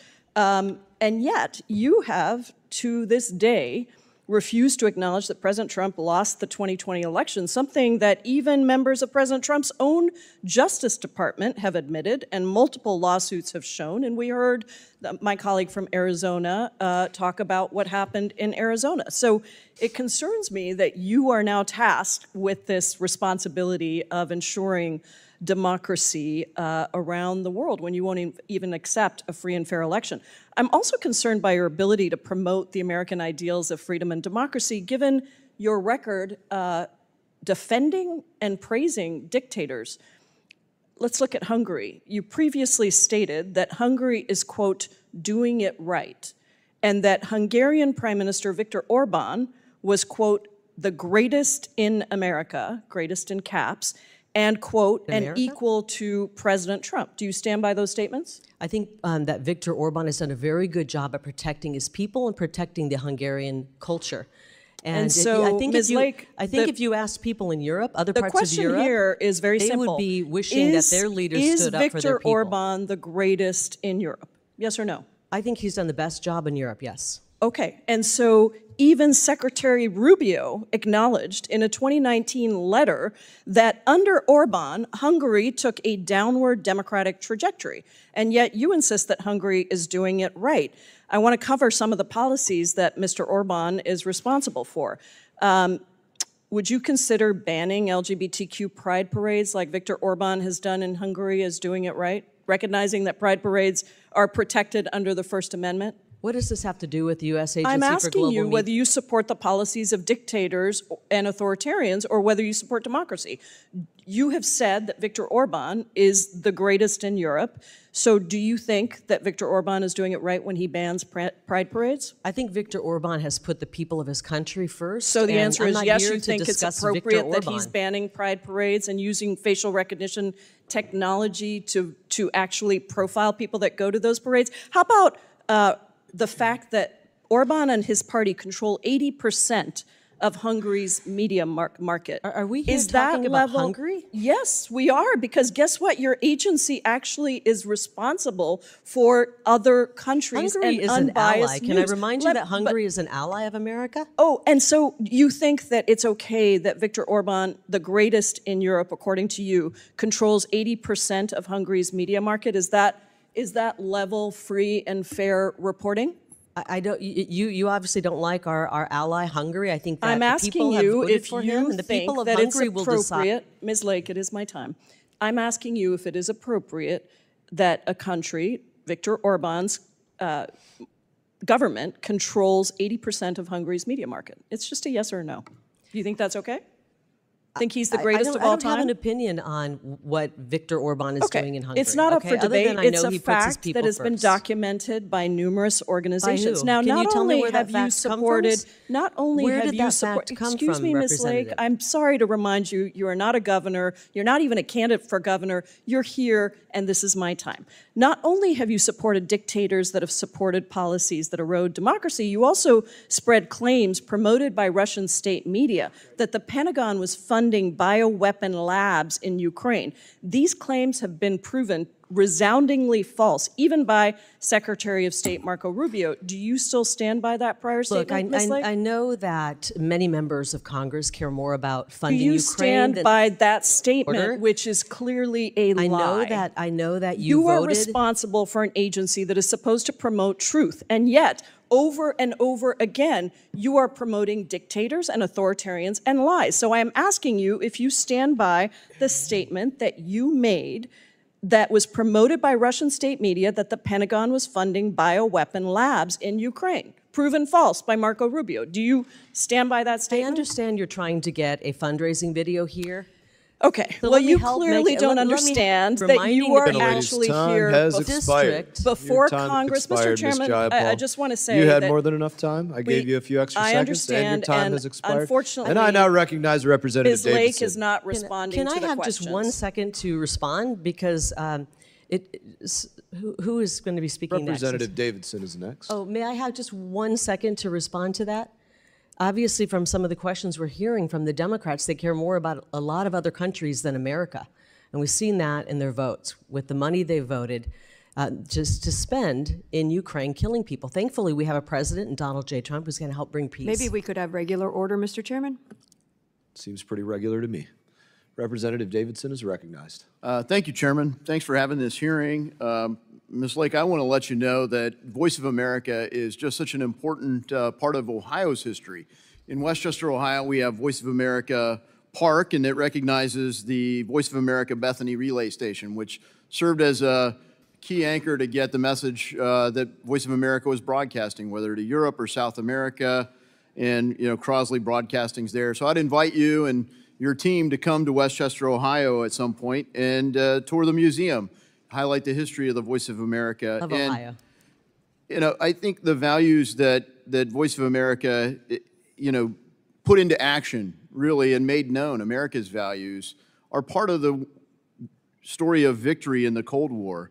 And in Munich earlier this year, Vice President Vance gave a speech expressing his fear that in Europe, these freedoms are under attack. The things that we fought to protect Europe from, we now see, speaking of sanctuary, we have people claiming asylum from the UK, from Germany, and from Poland in Hungary today. So they are protecting civil liberties for people that are being put in jail for memes in places like Germany and England. So, looking at widespread censorship online, you look at the values that seem under attack by the digital regulation in the European Union, Voice of America can still play an important role in the world. So unfortunately, we've seen our institutions that help defend democracy being wielded in some ways to undermine it, even within various administrations. So I think your reshaping of this institution is incredibly important. Unfortunately, revelations from Voice of America show the U.S. is not immune from actions to shape speech. A new iron curtain is falling over the West under the guise of censorship. If you have unapproved views on migration, vaccines, or election results, or any number of things, your freedoms can be taken away because the woke religion has its own heresy code. People are seeking to use components of our own government to enforce their political ideology. So, Ms. Lake, can you expand further on the bias which has USA GM has operated over the years? I would love to. I mean, actually, I wish I didn't have to. I wish that I could report to you that there was no bias, but there's been a lot of bias, and I've got just a few headlines here. This one says, Voice of America slants news, delays Biden's debate stumble story. Voice of America election news went from 1996 to 2020, went from balance to bias. Will Voice of America campaign video that they ran for Biden help him win Michigan? Why is Voice of America getting involved in politics? How about this one? Voice of America director Amanda Bennett resigned amid accusations of failing to stop China and Iran propaganda in VOA programs. And guess what? She was then hired back by Joe Biden to run the agency and nearly ran it into the ground. She's the one responsible for a $250 million 15-year lease in a swanky high-rise that they were going to put VOA in had I not stopped it. And this high-rise isn't even equipped to do broadcasting. That was going to cost the American taxpayer another $100 million at least. When are we going to start putting the American people first? Yeah, thanks for highlighting that. America's resources should advance America's interest, and thanks for being a good custodian of that. Reading in background for this, I was stunned to find that Voice of America's former associate editor for News Standards, Carol Grunsberg, directed staff to, quote, avoid calling Hamas and its members terrorists, in quotes. Why do you think Voice of America was hesitant to call Hamas and its members terrorists? Because, as I've mentioned, there's a true bias going on. They're pushing an agenda, and they, in many cases, are opposed to whatever the policy of America is. And they have completely gone off the rails, and we need to get them back on the rails. And that's what we're doing. We're reducing the size of this. And in many ways, maybe the people reporting were actually okay with a terrorist attack like that. Yeah, thanks for highlighting the concern on security risks. I mean, in your testimony, you discuss how many individuals have granted access to secure government facilities or IT systems via false Social Security numbers or other false credentials. It's especially disorienting to hear about large numbers of staff receiving clearances and access to sensitive material when House Representatives can't even get clearances for some of our staff members. What steps are you taking to clean up the clearance rosters? Well, right now we have a director of security who's doing an incredible job trying to clean up the mess. And one of the things we're doing is reducing the number of people who have security clearances. I think one of the members said, why does a reporter need a security clearance? I think it was the chairman who said that. And we went through and we are starting to weed out and pare down that list. We took all of the presidents of the various grantees. Those are not government employees. They all had top secret clearances, and we revoked that, and they cried like crazy when we did it, but there's no reason to have that.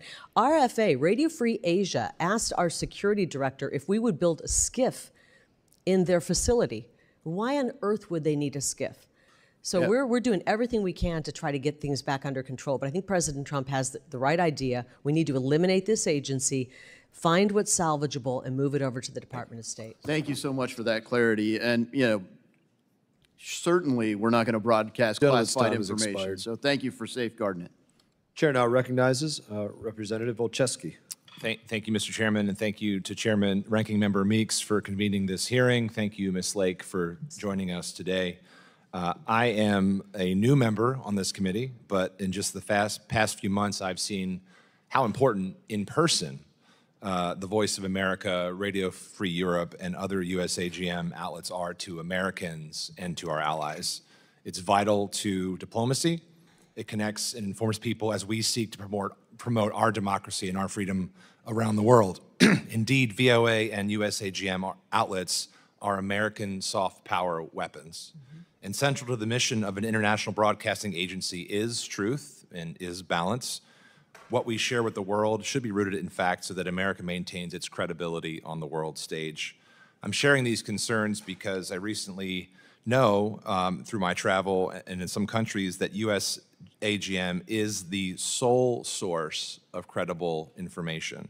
I was just in Taiwan, where government officials and NGOs made it clear Radio Free Asia is an indispensable tool against PRC misinformation and aggression. And to that end, Mr. Chairman, I'd like to enter 2 articles into the record, one from Politico, Moscow and Beijing rejoicing at looming death of Radio Free Europe, VOA, and another one from the Washington Post, Chinese propaganda surges as the U.S. defunds Radio Free Asia. Without objection. Thank you. Ms. Lake, I have just a few questions today.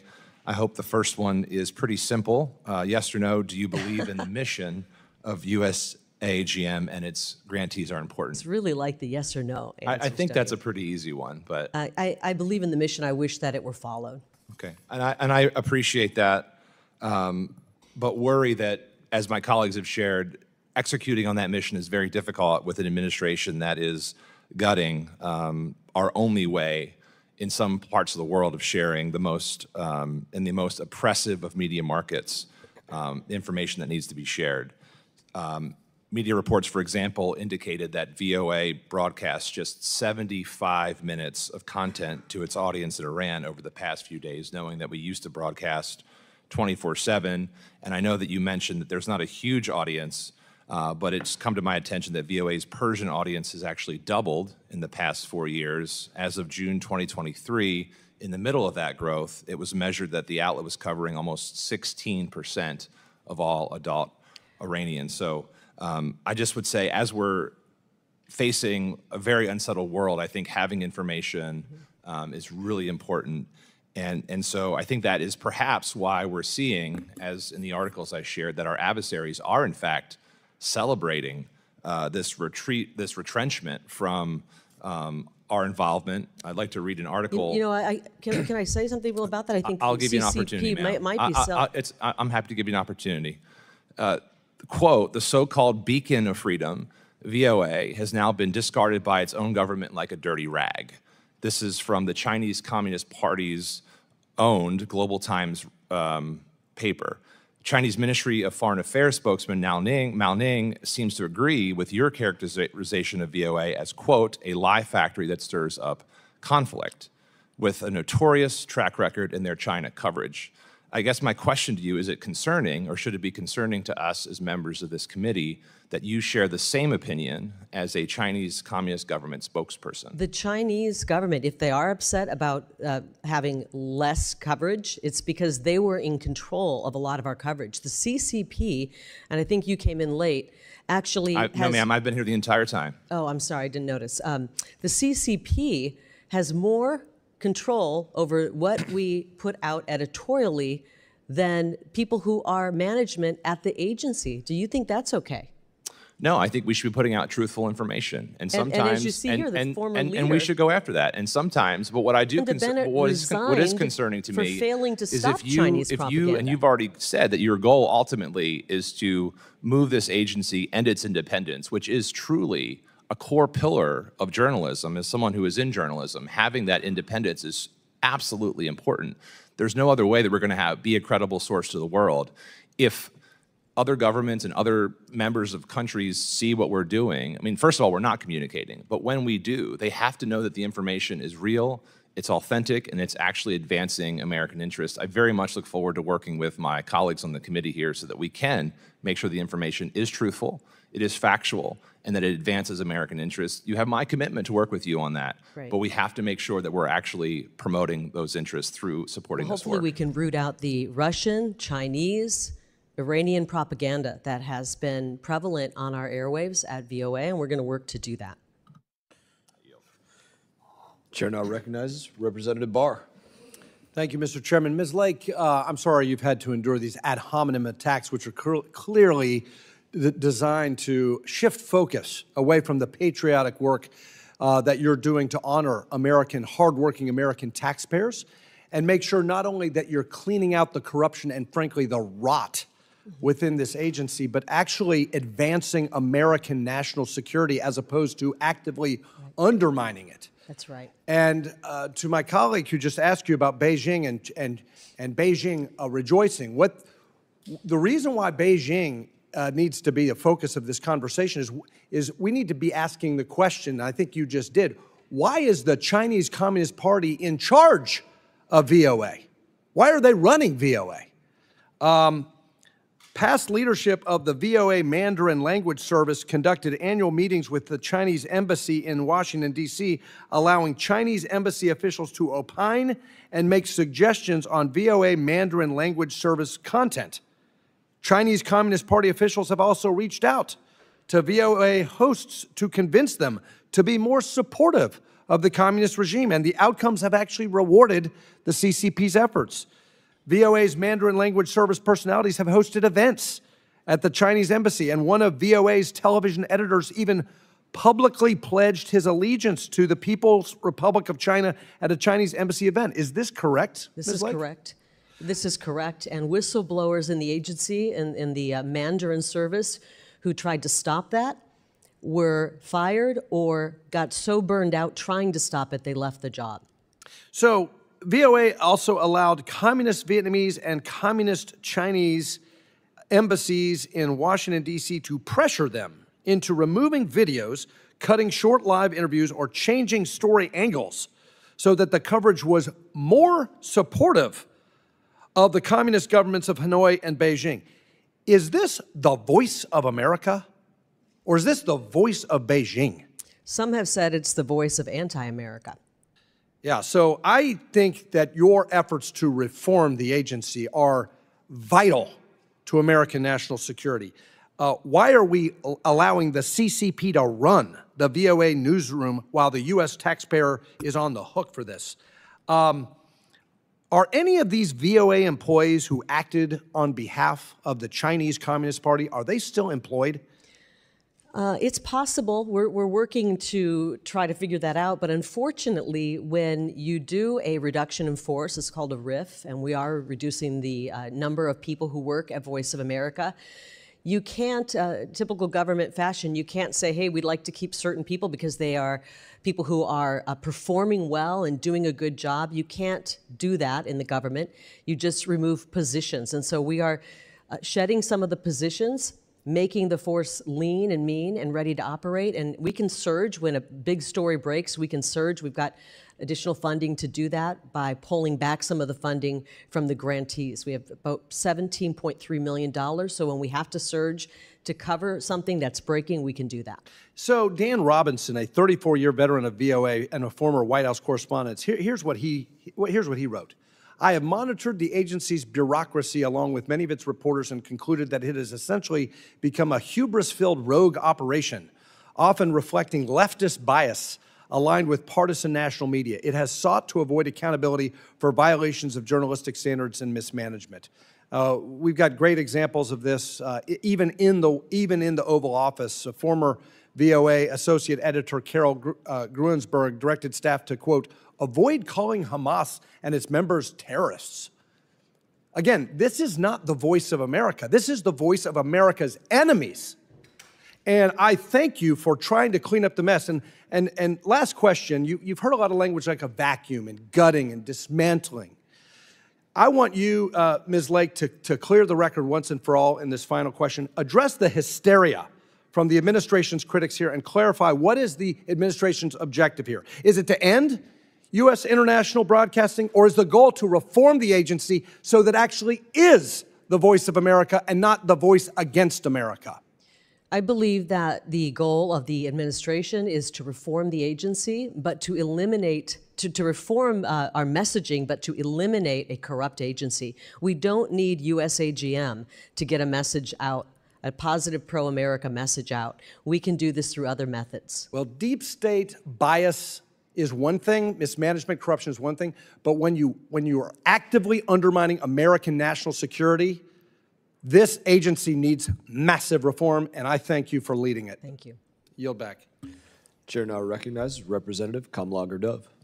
Thank you, Mr. Chair and Ranking Member, and thank you, Ms. Lake, for joining us today. I'm deeply concerned that what the Trump administration is doing to VOA and all of the independent broadcast networks is harming the United States and serving our adversaries. It seems like everyone is sort of saying the same thing, even though they're using different examples.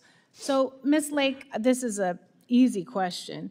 Is it your goal to advance U.S. interests or the interests of our adversaries? We want to make sure we are advancing U.S. interests. Great, thank you. And earlier, because I too have been here, a question was asked of you about Russia invading Ukraine and if Russia was an adversary. And you answered that question, but I would like it if you could just answer it again. Do you believe that Russia is one of our adversaries? Yes. Okay, thank you. I do too. So when Trump decided to gut USAGM, the head of Russia Today, the Kremlin's state-controlled news broadcaster, actually said, quote, "Today is a holiday for me and my colleagues at RT and Sputnik.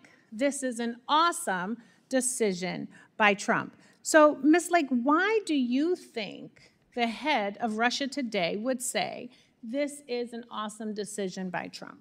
I'm really disturbed that we were spreading Russian propaganda and hiring Russian spies at Voice of America. Have you ever thought about that? Well, allegedly, there is a Russian operative in the White House Office of Personnel, but you're not asking me questions, I'm asking you questions. The question is, why do you think the head of Russia Today would say this is an awesome decision by Trump? I don't know. Okay, well, I think, have you talked but to at least you're honest when you say you don't know.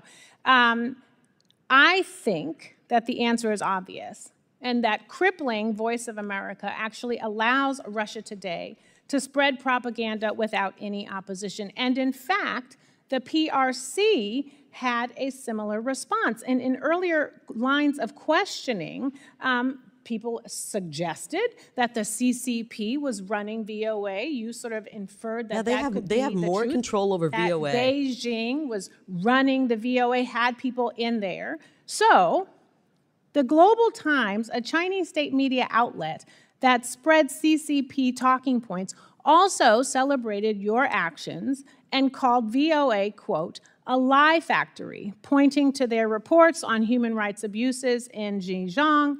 And the Global Times also called VOA, quote, thoroughly biased propaganda poison. I feel like I have also heard that phrase used by members from across the aisle, my colleagues. And that line also could have been pulled right out of your opening statement. So, Ms. Lake, do you think that VOA's reporting on China's genocide against the Uyghurs is a lie? You know, there's been some good reporting at VOA. I'm not saying all of it has been bad, but any time we're doing Chinese propaganda, when VOA decided to do a 2-minute Chinese propaganda video and produce it, I got a problem with that, and I have a feeling that the men and women across this country do something that many of our allies also care about. And we know China's position on the Uyghurs. And so I think it's important that we report on that, and we do so in a true and factual basis. And I also think it's important to say that if you are dismantling, if you are crippling, even if you're arbitrarily shrinking without a plan, because we've heard you answer questions, but we have not been shared any kind of plan, that dismantling an agency that counters PRC propaganda and allowing it to go unchecked is something we should be talking about. Well, if we're not here, then we propaganda cannot from the counter CCP. it. If we're not here, then we cannot counter it. And I know you have talked about what just happened with Iran, how everybody got put on administrative leave, and then the strikes happened, and then you asked people to come back because I guess somebody had a WTF moment. But then right after that, there was a reduction in force, which you just alluded to permanently eradicate many of their jobs. And so I am just saying that we have to have folks in place to respond to crises, immediate, emergent, on the horizon, and we can't do it with only 2 people in an office using a smartphone, waiting to get direction from a security advisor who hasn't even been confirmed or brought up for confirmation from the Senate. And with that, I yield back. Gentlelady's time has expired. I can say for myself, I appreciate that a lot in journalism are freelance journalists, and they're not constantly on the payroll. I think it's a good model that the U.S. government should look at. When are they needed and when are they not? Chair now recognizes Representative Baird. Thank you, Mr. Chairman. And Ms. Lake, we really appreciate what you're trying to do in the reform and really appreciate you being here. You know, my question focused on, I know some of my colleagues and the public observers are really concerned about what's happening in the USAGM and are unhappy about what seems to be reducing its capacity to communicate with foreign national populations around the world. Of those, you know, Chinese, North Koreans, Cubans, Venezuelans, Russians, and Iranians. They further claim that our reduction in withdrawal from the broadcasting spaces will create a vacuum that these other governments, many of which are communist governments, will be happy to fill. I'm not sure that I agree with that at all, but I would ask you, how would you respond to these critics for your current efforts to consolidate broadcasting efforts? We can't continue to spend money the way we have in the federal government. There have to be ways that we can reduce the spending. And President Trump has determined that this is an agency that we can reduce the spending. We don't need to be broadcasting in all of these languages. We need to be more nimble and focus on areas where the U.S. government and where the United States needs to get a message out to people. And I think we can do a better job at it when we're nimble and smaller. And we have proof of that because our Persian team that came to work when the bombs dropped on Saturday and the president did his address, we sprung into action, we got the message out, and they said, in a way, it was easier to do that because it wasn't such a big group. I understand that, and that makes it more nimble, and you said that in earlier comments, and so that's very much appreciated. So do you think the United States needs to fund the international broadcasting operations into all of these and other countries in order to influence those populations? Do you think we have the ability to influence populations, and getting that information to those populations is worthwhile? I think we have the ability. Information can be used to influence people in many different forms, whether it be through social media, and governments are doing this. They're seeding narratives on social media. It's how things are done. China's doing it, Russia's doing it, America's doing it. The question is, do we need to spend the money that we are spending? Do we need to spend nearly $1 billion? Should we be spending hard-earned tax dollars supporting and sponsoring an Afghan cricket team? Should we be putting $100,000 towards sponsoring an Afghan cricket team? Is that the best use of the money? Is that what we're supposed to do with it, or are we supposed to be telling America's story abroad? There's so much misuse of public dollars in this agency that it needs to be scrapped, and we need to salvage what we can. But it's really like a rotten piece of fish. And you're looking at it and you're saying, is there anything we can pull out of here and eat? And it's best to just scrap the whole thing and start over. And I think that's the way we should go forward. That's my personal opinion. You know, you touched on something that's dear to my heart. I never forget in the actions that I take here that someone back home is working hard to pay the taxes, to put the light bill on, and to make sure we have an office like this. And then we need to have the responsibility to oversight to make sure those dollars that are going to other countries and other places are being used efficiently and effectively. And so I really admire your approach to that. One last question. What do you really think? You know, I've heard you mention social media and some of these other aspects. What do you think is our best way forward? Do we focus more on social media, or do we, how's our best way forward for trying to communicate? You know, different countries have different ways and different access to different things, but social media is becoming stronger all the time. So what's your opinion of that situation? I think we have to move further away from, like I said, doing 1990s style television. I mean, you know, you look at President Trump communicates with the world with a simple tweet. And it's very effective, and hundreds of millions of people hear what he has to say. Joe Rogan, a one-man show, reaches hundreds of millions of people. We don't need thousands of people to tell America's story. People are telling America's story on social media. We can do it, as I said, in a more nimble way and focus on ways that we're telling it appropriately. And right now, as I said, the pro-Iranian regime coverage that's come out of this, the pro-CCP coverage that's come out of Voice of America. This thing has gotten very rotten, And we've had pro-Russian coverage coming out. We've hired Russian spies. Radio Free Europe nearly hired 20 Russian spies. If not for being tipped off, they would have had 20 Russian spies working in that outlet. And God only knows what kind of damage they could have done. These things are a waste of money. They're spending money like there's no tomorrow. Salaries are out of control. The president of RFE makes more than $320,000, I believe, and then you add all the other leadership in these various grantees. This is a hard-earned taxpayer dollar. And I think about the people who are working hard and barely make ends meet. I think about the overnight truck driver who's doing the overnight shift. I think about the teacher who's working hard and barely has time to come home and spend time with their own kids. I think about the farmer in Iowa who's working long hours and having to pay the government tax dollars. And it's going toward, for God's sakes, a cricket team in Afghanistan, and it's going to hire spies. This is outrageous, and it's got to stop. And thank God for President Trump for having the courage to say— My time's up, and so I'll yield back. Chair now recognizes Representative Almo. Thank you, Mr. Chairman. Thank you, Ms. Lake, for being here.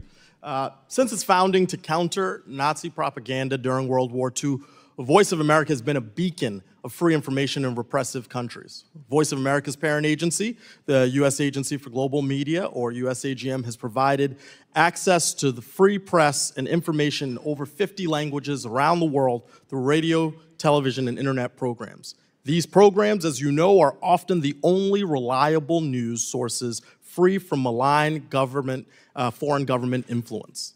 The programs promote free thought, democratic values, and American credibility while countering authoritarian propaganda and disinformation. However, under your leadership, Ms. Lake, USAGM has been shattered. At the direction of President Trump, you cut programs, slashed funding, and tried to shutter our global news network. Now journalists are in increased danger, and reliable news is no longer accessible for millions around the world. The editor of the Russian state media network, Russia Today, celebrated your work to close Radio Free Europe, another USAGM subsidiary, saying, quote, "We couldn't shut them down, unfortunately, but America did it so itself." If our adversaries are cheering this decision, why make it in the first place? Why, after decades of successful work and experts celebrating the effectiveness of these programs, would you end them? Why would you side with our adversaries who spread disinformation by removing respected programs that counter their propaganda? Maybe it's just your track record and history of attacking the media. You know, during your first failed run for public office for governor of Arizona, you called reporters the right hand of the devil.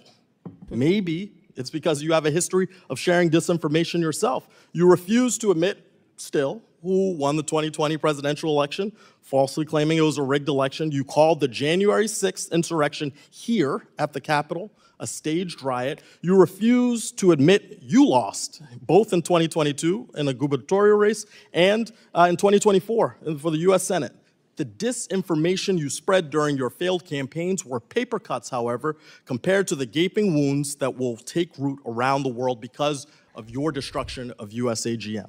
Our adversaries are already filling the massive information hole left by USAGM. The 60 shortwave radio stations Radio Free Asia used to distribute its broadcasts have been silenced since you shut them down in March. And at the same time, China has added 80 new state media frequencies to increase the spread of their propaganda. So instead of listening to free press and trusted news from Radio Free Asia, nearly 60 million people are forced to turn to the Chinese Communist Party. The spread of CCP disinformation is alarming. In Xinjiang, where Radio Free Asia brought global attention to the Uyghur genocide. As the CCP worked overtime to hide this genocide by imprisoning Uyghur journalists, spreading propaganda, and controlling news, Radio Free Asia fought back to share the true story. The CCP tried to shut down Radio Free Asia's operations. They jammed signals and arrested and intimidated journalists and their families. It did not work. Thanks to Radio Free Asia, the world knows the truth. It was spreading in China too because they translated stories into different dialects. Or at least it was, until you took over USAGM and aided and the CCP by stopping their work. That's your legacy. You told the media that you would be their worst, quote, freaking nightmare. You do seem to be a bit of a nightmare to the free press, a nightmare to the truth in general, but not our adversaries. They seem very comfortable. So I've got a simple question for you, Ms. Lake. Why are you helping authoritarian governments lie to their people? I can see why maybe China would be upset, because they lost that VOA is slimming down, because they lost their ability to push their propaganda through the VOA, which they were doing. I don't know if you were here earlier, but the CCP... I've been watching you. Don't worry. The CCP has a lot of control over what kind of content VOA does. You know who doesn't have control? People running the agency. The VOA could do a hit piece on you. They could lie about you. They could put the most heinous story out about you. And guess what, Representative Amo? You couldn't pick up the phone call and say, please don't do that. It's not true. They would sue you for a firewall violation. So we got to get a handle about what message we're putting out. And sadly, it hasn't been rainbows and lollipops, okay? We've been putting out a lot of anti-America propaganda, Russian propaganda. My time has expired. Okay, great. I yield back. Gentleman's time has expired. And I would remind my colleagues as well, it could be any one of them that was targeted by U.S. Agency of Global Media and by individuals inside of the headquarters on either side of the aisle. I look forward to hearing the results of that investigation. Chair now recognizes Representative McKenzie. Thank you, Mr. Chairman, and thank you, Ms. Lake, for joining us today. I think it is imperative that we recognize the challenge that VOA faces in terms of the infiltration that we've been talking about during this hearing, of the anti-American information that has been put out, whether it's pro-Russia, pro-China. All of this is problematic. And I think it's also a problem that members on this committee aren't willing to recognize that problem. If we can't all come together and recognize the fact that this organization and this agency is conflicted in many ways, I don't know how we're going to address the problem. So I appreciate the fact that you've recognized that, and your reform efforts are critical. If we want to actually advance America's interests around the world, get out this truthful information, we need to make sure that we are then going to be in a position to spend the dollars that we're appropriating for this program effectively. So the question that I have relates to two, I think, misuses of public funds. The first is about a lease. So we have a video that has been provided that shows a facility that was leased for 15 years, $250 million, $250 million of taxpayer money to lease this lavish building in downtown Washington, D.C. on Pennsylvania Avenue. Nice. Yet at the same time, they are still occupying the Cohen building.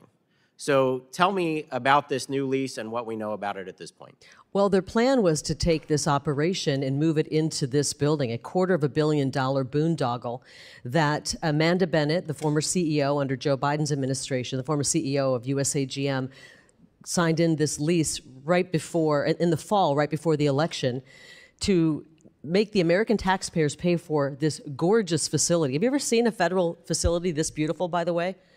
And there you go. You've got waterfalls, you've got Italian marble, glass, and they were going to move everybody over into this building. One slight problem, it's not set up or equipped to do any broadcasting, and this is a broadcasting agency. So we canceled that. We canceled that and tore up the lease and said we're not going to pay for that lease. Thank you for doing that, because that is just a shocking misuse of federal funds. And if we do want to actually carry out the good work that VOA possibly could do, we need to make sure that American tax dollars are being spent appropriately and not on wasteful leases like this one. So appreciate your effort to cancel that lease. The second thing that I would like to talk about is relating to some really egregious settlements that were carried out previously for former employees of the agency. And you referenced it in your opening testimony. So I would like to hear a little bit more about this. Again, it sounds like a misuse of federal funds, and if you could share some more information on that. I think a lot of DC lawyers figured out a quick way to make money is to sue this agency. This agency will roll over and pay off any settlement.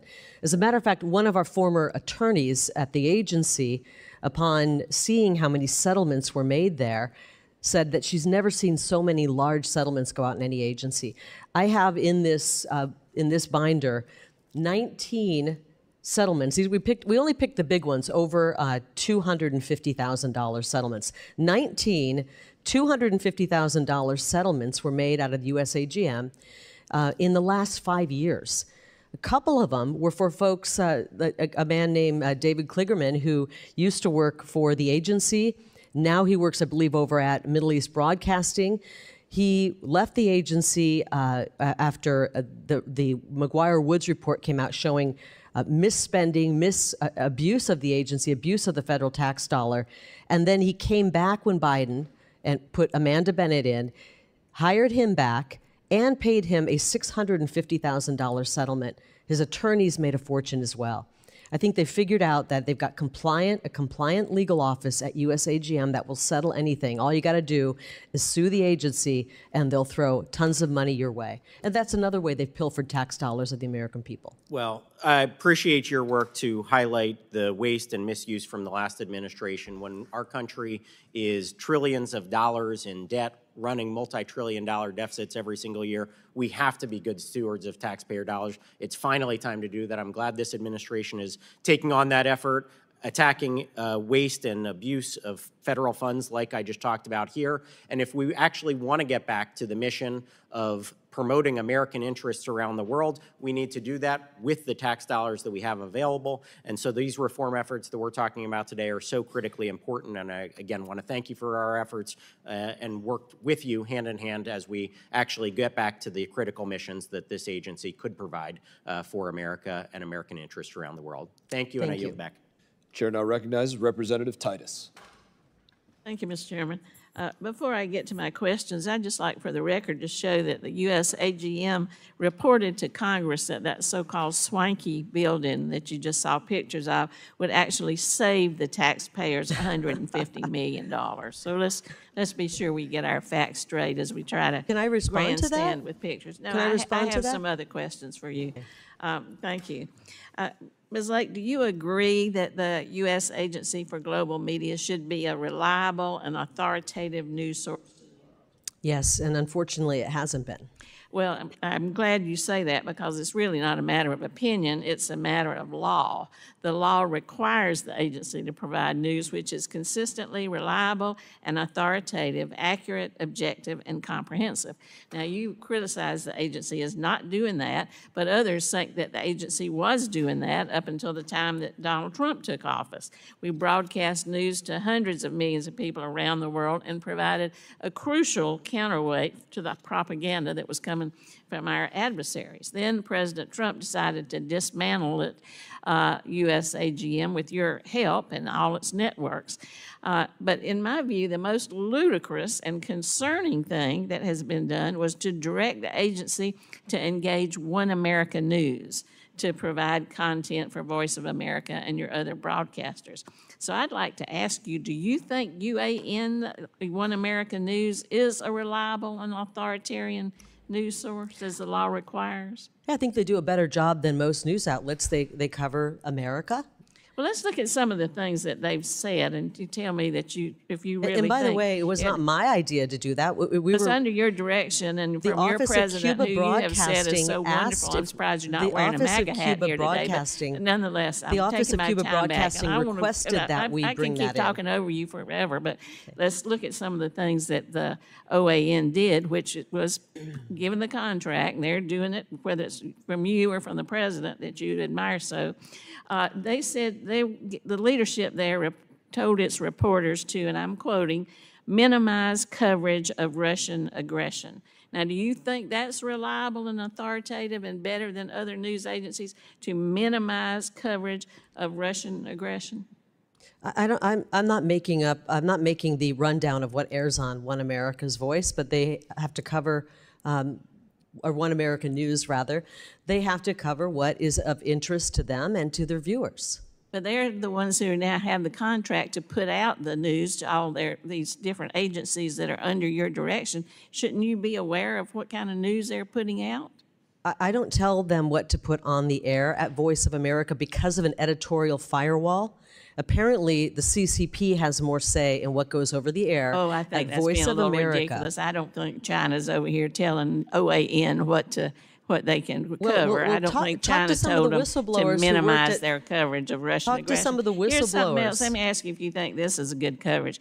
Their programming for the agency, they were told also minimize coverage of the Pope because he has been making comments about climate change and advocating action. You think that's good coverage, not to cover the Pope? You think that's reliable and authoritative? It's not my decision on what is airing on OAN. You're in charge. You're in charge. I'm not in charge of OAN. You got the contract with these people, so it seems like it's your decision. Here's something else. The reports say that OAN instructed its employees to report only on good polls for Donald Trump. Only on good polls, and they perpetuated the lie that Donald Trump won the 2020 election. That's the news that we're putting out to the rest of the world under your leadership. They were one of the only outlets that had the courage to cover elections. Oh, please, please. You're going to say we're going to only cover good polls for Trump and still continue to say that the 2020 election was rigged, and that's the news we're putting out to the rest of the world, and that's the ones who have the contract. Let me see if I can pull the phone number for the person who runs OAN, and you can have a conversation about the content. I would hope you have the phone number. You're the one I'm who's worried entered about the into content on Voice of America. If you're worried about the content, that has then been why aren't you supportive worried of our about what adversaries? these people are saying? They're supposed to be, under the law, authoritative and reliable. And now suddenly, after knowing all these details about the number of spies and what the Chinese are doing, you don't know what OAN is doing, and that's the ones you have the contract with. I find that either... We don't have a contract with them. We have an agreement if we want to air their... an agreement. And I can't believe that. I can't believe you know everything about all these other agreements, but not about the one that's doing the news for us, that's supposed to be reliable and can't cover the Pope, can't cover Russian aggression, which would mean Ukraine, can't cover that the election was legitimate, can't cover any negative polls for the president. I'm shocked. This is just one I yield back. option I yield for... back.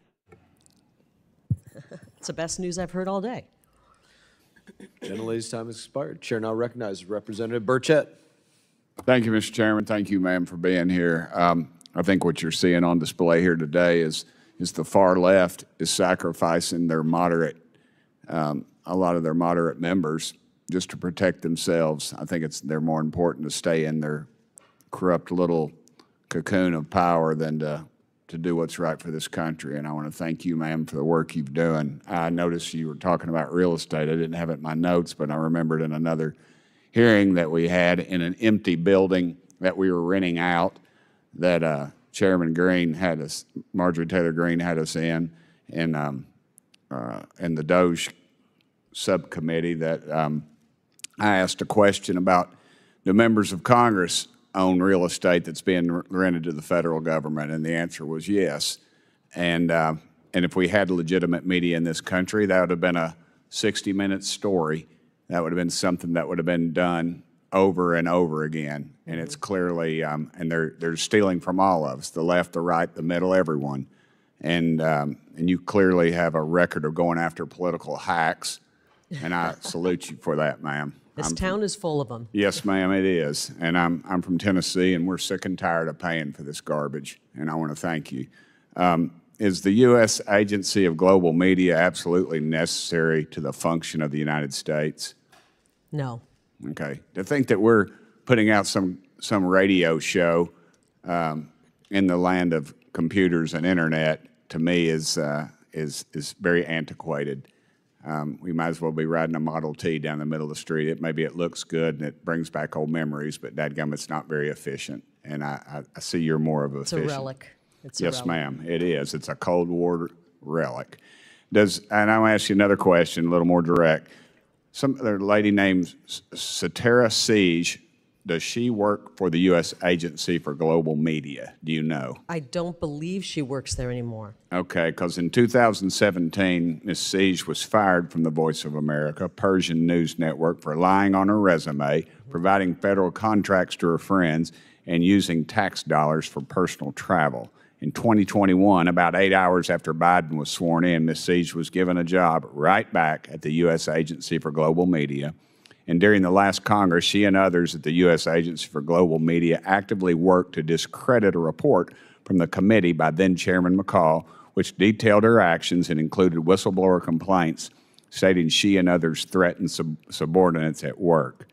Are you aware of any other cases similar to Ms. Siege, ma'am? Yes, a lot of the people that were implicated in that report, the McGuire-Woods report, who pilfered the American taxpayers' dollars and ran a very corrupt agency and were dismissed or left, then came back. And some of them are still holding positions, making hundreds of thousands of dollars at our grantees.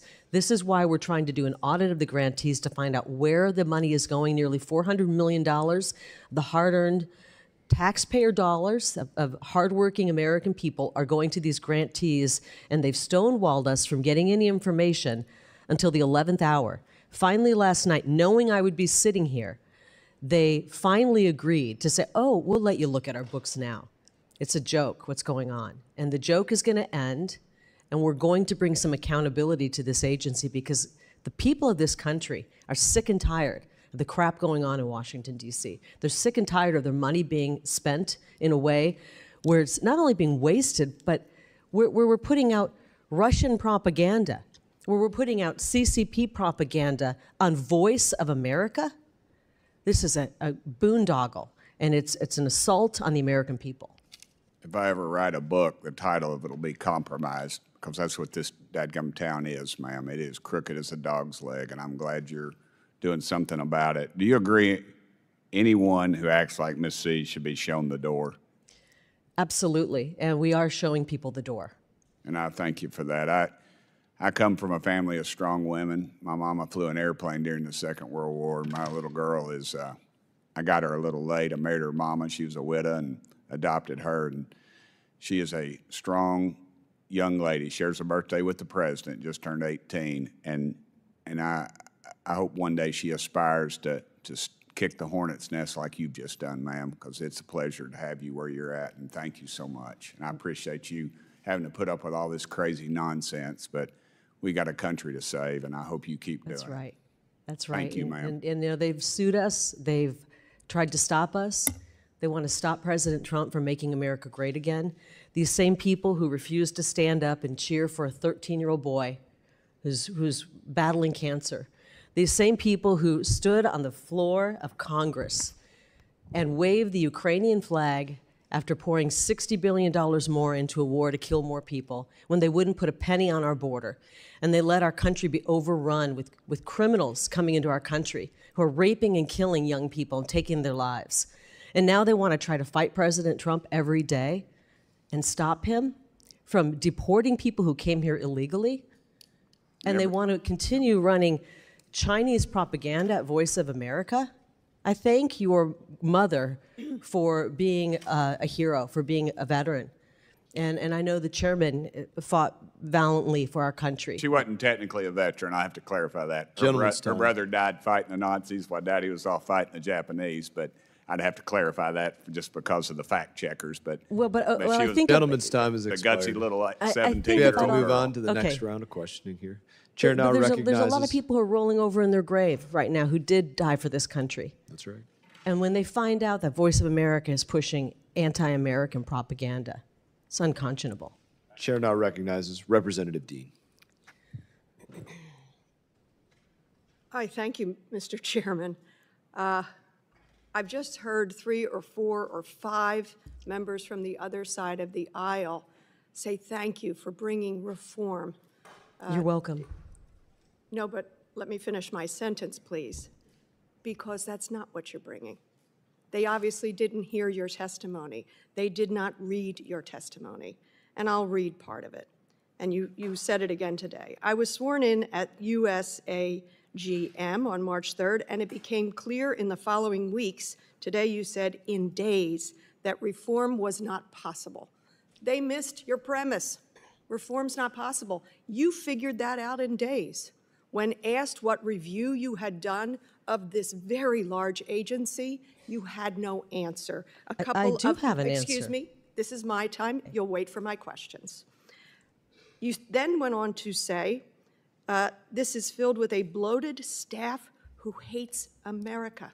You have been holding up photographs after photographs, including the image of the President of the United States. I feel like I am suffering through a propaganda war through your testimony.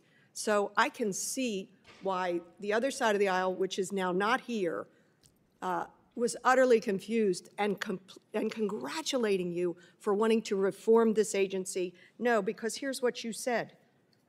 And I'm a former professor of writing. I'm somebody who is really skeptical of euphemism. You've said over and over again, you just want to reduce it to its statutory minimum. And then you said, and that it will be gone by 2026. You want it gone. The president wants it gone by 2026. I ask unanimous consent to enter onto the record this article: Moscow and Beijing rejoice at the looming death of Radio Free Europe, VOA. I ask unanimous consent. Thank you. Thank you, Chair. No, that is not for you to speak to. That's what we do here.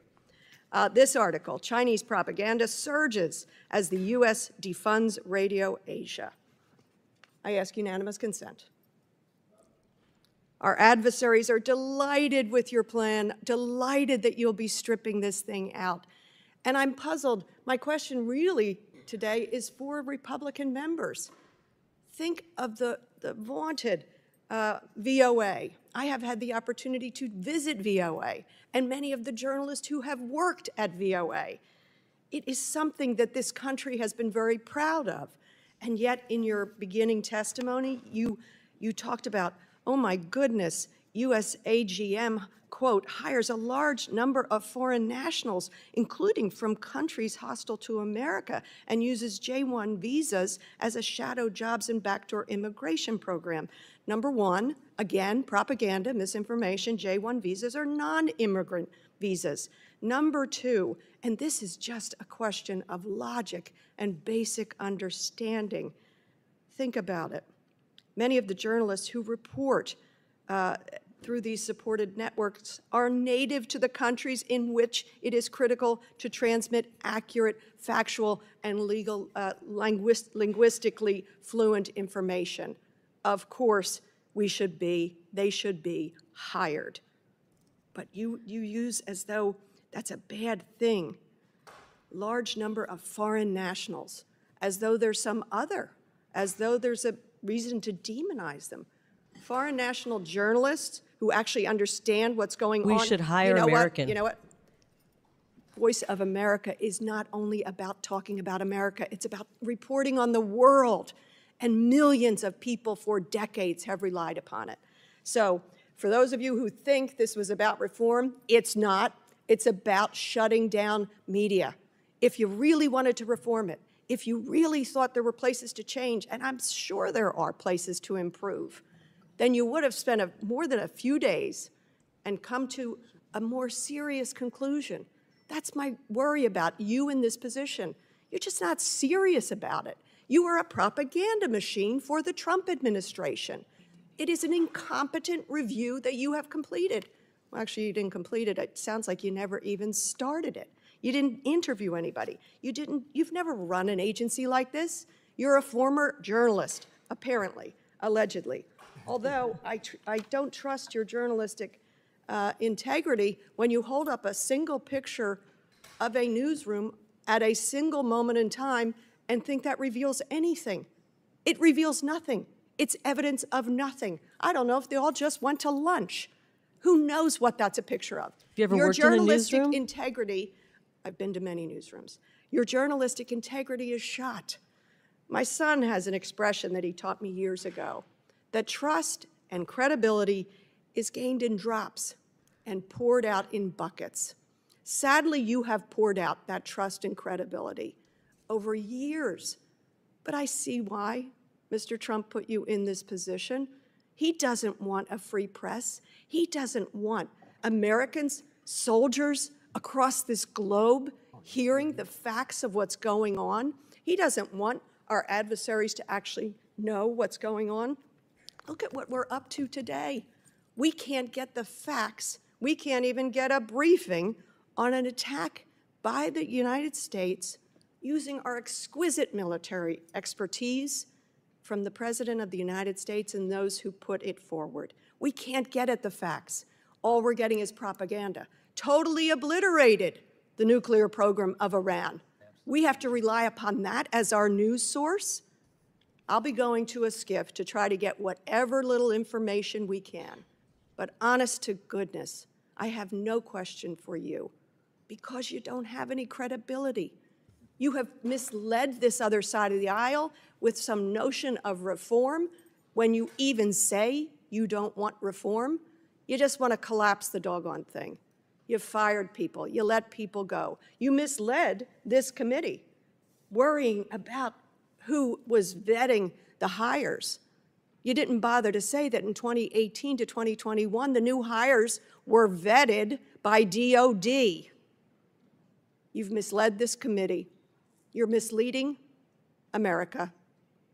You did it in your own state through your own elections. You did it with the presidential election. You've lost your credibility. You've poured it out in buckets, and I yield the remainder of my time. Any way I can respond to some of that? I didn't. I can? Okay, well, let's start. I agree that we have an exquisite military. I've never heard it referred to by that, and I think that you would have been fighting, and hopefully you were fighting, Representative, when our military were being summarily fired because they didn't want to get an experimental shot. So hopefully you were sitting in that chair, standing up for the men and women in our military, being fired from the military. And hopefully you are opposed to the CCP propaganda that has snuck in to the VOA. But I'm not sure if you are. And you talk about, you talk about me being upset that we're hiring foreign nationals. Madam Chairwoman, I really am not asking for any response, so I would ask that this stop. I don't know whose time she is on.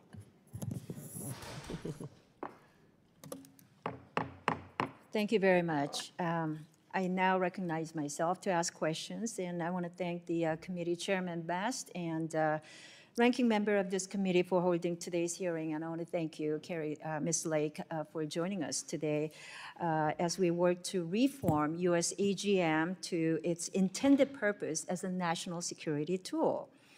And I know some of my colleagues have already mentioned this as well, but these past few days, the world has been watching the Israel-Iran conflict. And as Iranian audiences are desperate for critical information, the digital content from VOA's Radio Farda has surged with noteworthy spikes in viewership. Meanwhile, North Korea's state-run newspaper, the Nodong Shinmun, condemned the United States for the recent U.S. strike on Iran's nuclear facilities. Without reporting from the outside world through VOA and RFA, most North Korean civilians only see the United States as the bad guy who, with no factual background or understanding of the risk of the nuclear development. So I worry about the US government's ability to win in the information domain during the next crisis, which could be just around the corner. For example, Taiwan Strait crisis. Is the United States able to rapidly disseminate information and counter Chinese disinformation without entities like RFA, who have had a long-standing and unique presence in the region? I acknowledge that we need accountability and transparency within US AGM and among the grantee organizations, but we need to accomplish this with measured congressional review and reform that does not unintentionally cede ground to our adversaries. So let me ask you first line of questioning related to the retaining the critical functions of VOA. With the recent events in the Middle East, we saw a last-minute scramble to bring back VOA Farsi-speaking staff who are on administrative leave. Meanwhile, dramatic cuts to RFE, RL, Radio Liberty have crippled the Persian language service to Radio Farda. The U.S. AGM reorganization terminated over 1,400 positions at Voice of America and spurred massive layoffs at the grantee organizations. So did you and your team have any concerns about how these terminations would severely limit the U.S. government's ability to support the flow of accurate information abroad? Could you explain why or why not? I don't think it will limit our ability to tell America's story abroad. And we are doing that. And you said scrambled to bring people in. I wouldn't say scramble. I think when breaking news happens, if you've been in a newsroom, you get, you could call it scrambling if you choose, but basically when breaking news happens, it's all hands on deck. And these professionals came back in and they're still with us and they're still employed. And they got to work as you do in a newsroom, especially when news happens and it's not at their normal time where they would normally be in. You come into the newsroom and you cover the story, and that's what we're going to do. We can do it with a smaller staff. This newsroom should have been downsized a long time ago, but because it's the federal government and they don't believe in downsizing at all, it hasn't happened.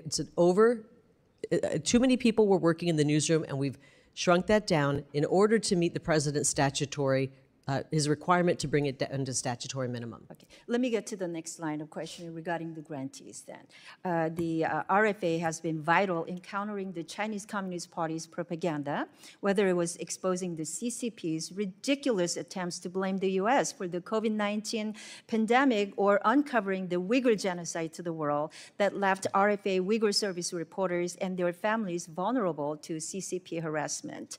US AGM's journalists have spent decades building credibility and trust with audiences that have grown dramatically in recent decades. With the reorganization, however, the grantees have had to let go of a significant portion of their employees and are unable to effectively fulfill their mission. So what strategy can you explain to us do you have in place to ensure we preserve the respective missions, the talents, the functions, and on-the-ground expertise of the grantee organizations? Well, a lot of what the grantees are doing was duplicitous of what we're doing at VOA. Why do we need RFA to be doing a Mandarin news service when we at VOA are doing Mandarin? Why do we need to have taxpayers pay for that? And also, we don't have a grant agreement, a current grant agreement. We're working to get one, and they have not been cooperative. You know, the grant agreement that was in place, that the Biden administration put in place with these folks, had no transparency. And we don't have a current approved financial plan from these grantees either. And then they choose to sue us. They choose to sue us in the middle of this. My understanding, the VOA operation is pretty much gone.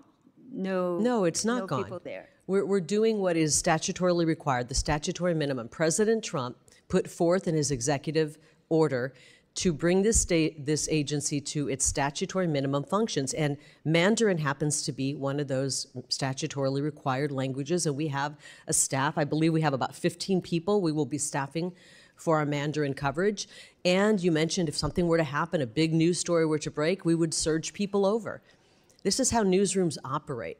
For example, in an American newsroom, when the elections happen, you surge people in to cover, you put more reporters on covering the elections because it's a big story. And then when there aren't elections, you have fewer people covering elections. When there's an earthquake, you surge people over. We have pulled back $17.3 million from the grantees. We're going to use that money to surge operations for news coverage when need be. Well, I agree that we have to have efficient operations, but the point that I'm trying to make is that we have let go of journalists that have spent decades building their credibility and trust with our audiences that are listening and relying on RFA, RFE, RL. I just want to make sure that those talents are not eliminated and we are able to bring them back as soon as possible. And again, well, we're paying RFA. We've paid them. I mean, I don't know what they're doing with their money. I do know they're suing us with their money. I'm not sure what they're doing. We're paying RFA, and if they're firing their workers, then that's on them. But this agency spends $950 million. $400 million is going to these grantees, and we paid them. In the interest of time, I know we're way over time. I do want to recognize Mr. Johnson, Rep. Johnson from Texas.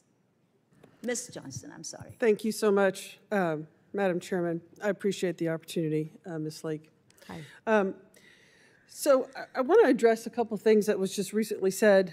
Representative Burchett was trying to imply with his questioning of you that it's just Voice of America is a relic. I just looked it up, and 354 million people listen to it every week.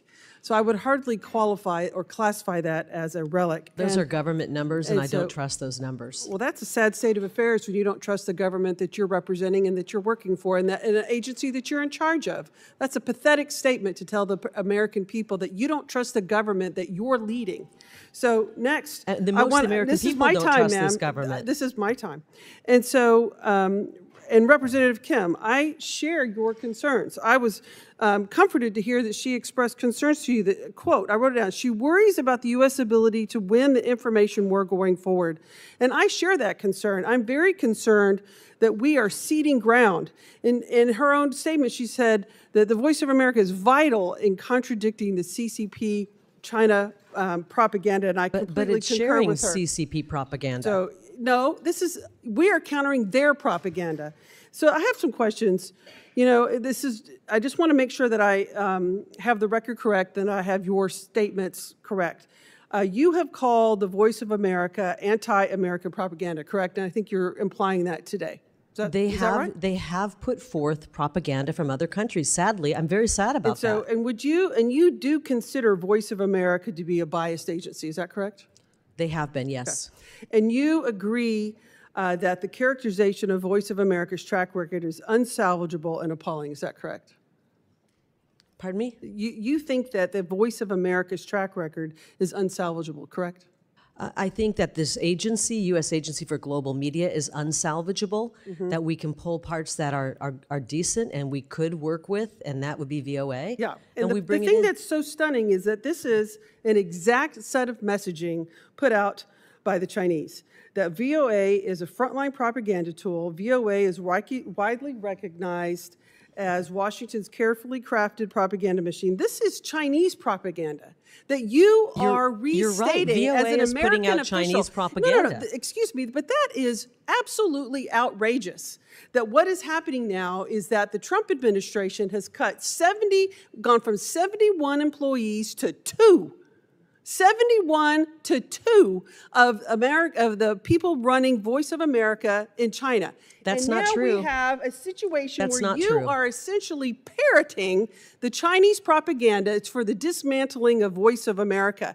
So what do we have? We have the Trump administration cutting all service personnel of this agency. We have the head of the Trump administration who's over this agency parroting Chinese propaganda, and all we are doing is ceding America's critical voice. We are the counterbalance in the world of democracy against China, against North Korea, against Russia, the Americans, the United States government. We are the voice. We are the voice of democracy. We are the voice that the world relies on for accurate information, just as Representative Kim implied in Iran. A member of the opposing party, this is Republican and a Democrat agreeing that the Voice of America is critical, and you are gutting it, dismantling. If you had concerns, why don't you just fire the people who are giving information you don't agree with and hire some others? Why are you just throwing the entire agency out, ceding America's role in the world of information to the Chinese, our enemy of disinformation? You know, we have had multiple hearings of this committee, multiple, being very concerned over propaganda and disinformation that the Chinese are propagating in our country and throughout the world. And instead of stepping it up and fighting harder and bringing American might to the fight and the truth of what we believe in, we're saying, take it. You can have it all. We're just going to go away because we don't believe what we're doing anymore. And that is absolutely outrageous. We are ceding all of our soft power in the world to our adversaries because the Trump administration doesn't believe in accurate truth. And I just cannot for the life of me figure out why it is that you want to do it. It's just unconscionable to me, and unfortunately, I'm out of time. I yield back. Maybe you should run for president, I'm a member of Congress, and I'm very happy where I am. Thank you. Okay. Well, because the president won with an overwhelming mandate, and the president has the right to put forth an executive order, and I have the duty to effectuate that executive order, and I'm roles doing and that. responsibility of oversight as members of Congress, and that is exactly have a what we're doing. responsibility And I to don't the think the American president taxpayer? campaigned to cede all of American propaganda, all of American information to the Chinese. I don't think that that is exactly what he ran on. I don't think that's what the American people voted for. So I disagree with you completely. I can see that. I guess my time is out. So thank you. Chair now recognizes Representative Biggs. Thank you, Mr. Chairman. Mrs. Lake, thank you. I appreciate your testimony. It's become clear that one of our most urgent concerns is how our own taxpayer-funded outlets like USAGM, VOA, OCB, and their grantees appear to be churning out, spreading content that doesn't just look down on America, but actively works against our national security and vital interest.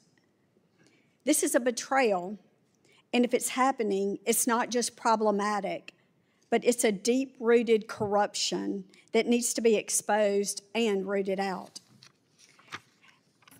In light of this, I have just a few questions. Are you aware of any instances where VOA or its grantees have misled their audience or provided false information? There are a lot of cases where that has happened. I mean, if you just look at the political bias, I would say that you're misleading. I'm gonna throw one case out because people will remember this video, and it was of Robert De Niro, the actor who has really seemed to go off the deep end lately, putting out a rant against the president. And he called him all kinds of things, a dog and awful things, said he wanted to punch him in the face. That video was played on VOA Ukraine for the audiences in Ukraine to see, to make them believe that that was the sentiment of the American people. When Joe Biden literally failed and practically fell on his face in the debate, when all of a sudden the Democrats realized, okay, we got a problem here, and we're gonna have to acknowledge that Joe Biden has serious cognitive problems, VOA wouldn't even report that. They made it sound like his debate was fine. Only days later did they come in and try to make up ground. You can talk about the October 7th terrorist attack in Israel, refusing to call that a terrorist attack, refusing to call the terrorist who inflicted that kind of carnage on Israel terrorist. I could go on and on, but you look at the waste that they have perpetuated against the American people, the $850,000 spent on a New York concert. Why are we spending money that's meant for putting our American message out on a concert in New York?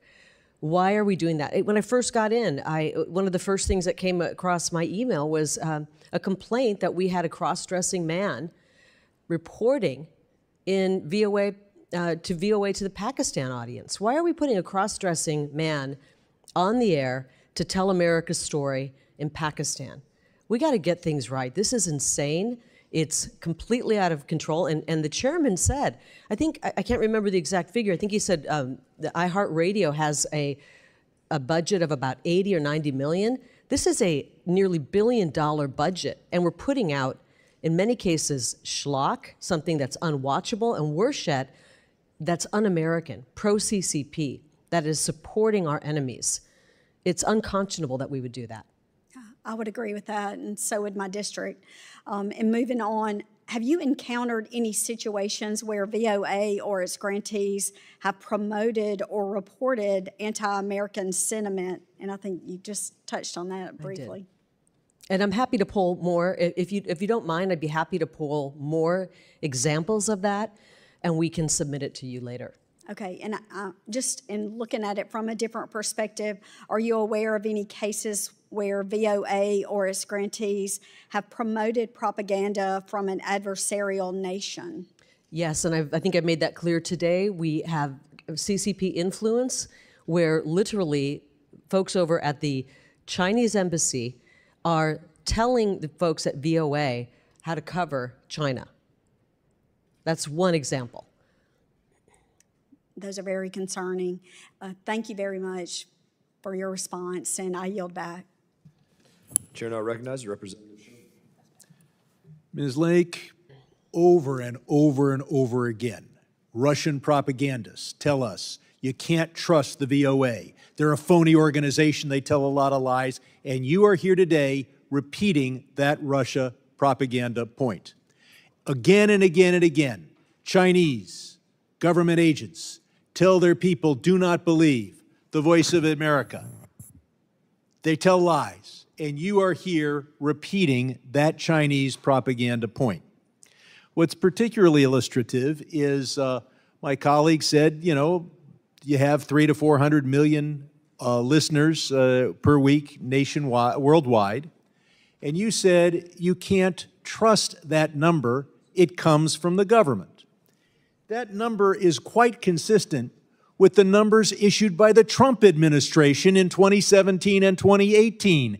Everybody in this room knows that I don't trust Donald Trump. Now they know you don't trust Donald Trump.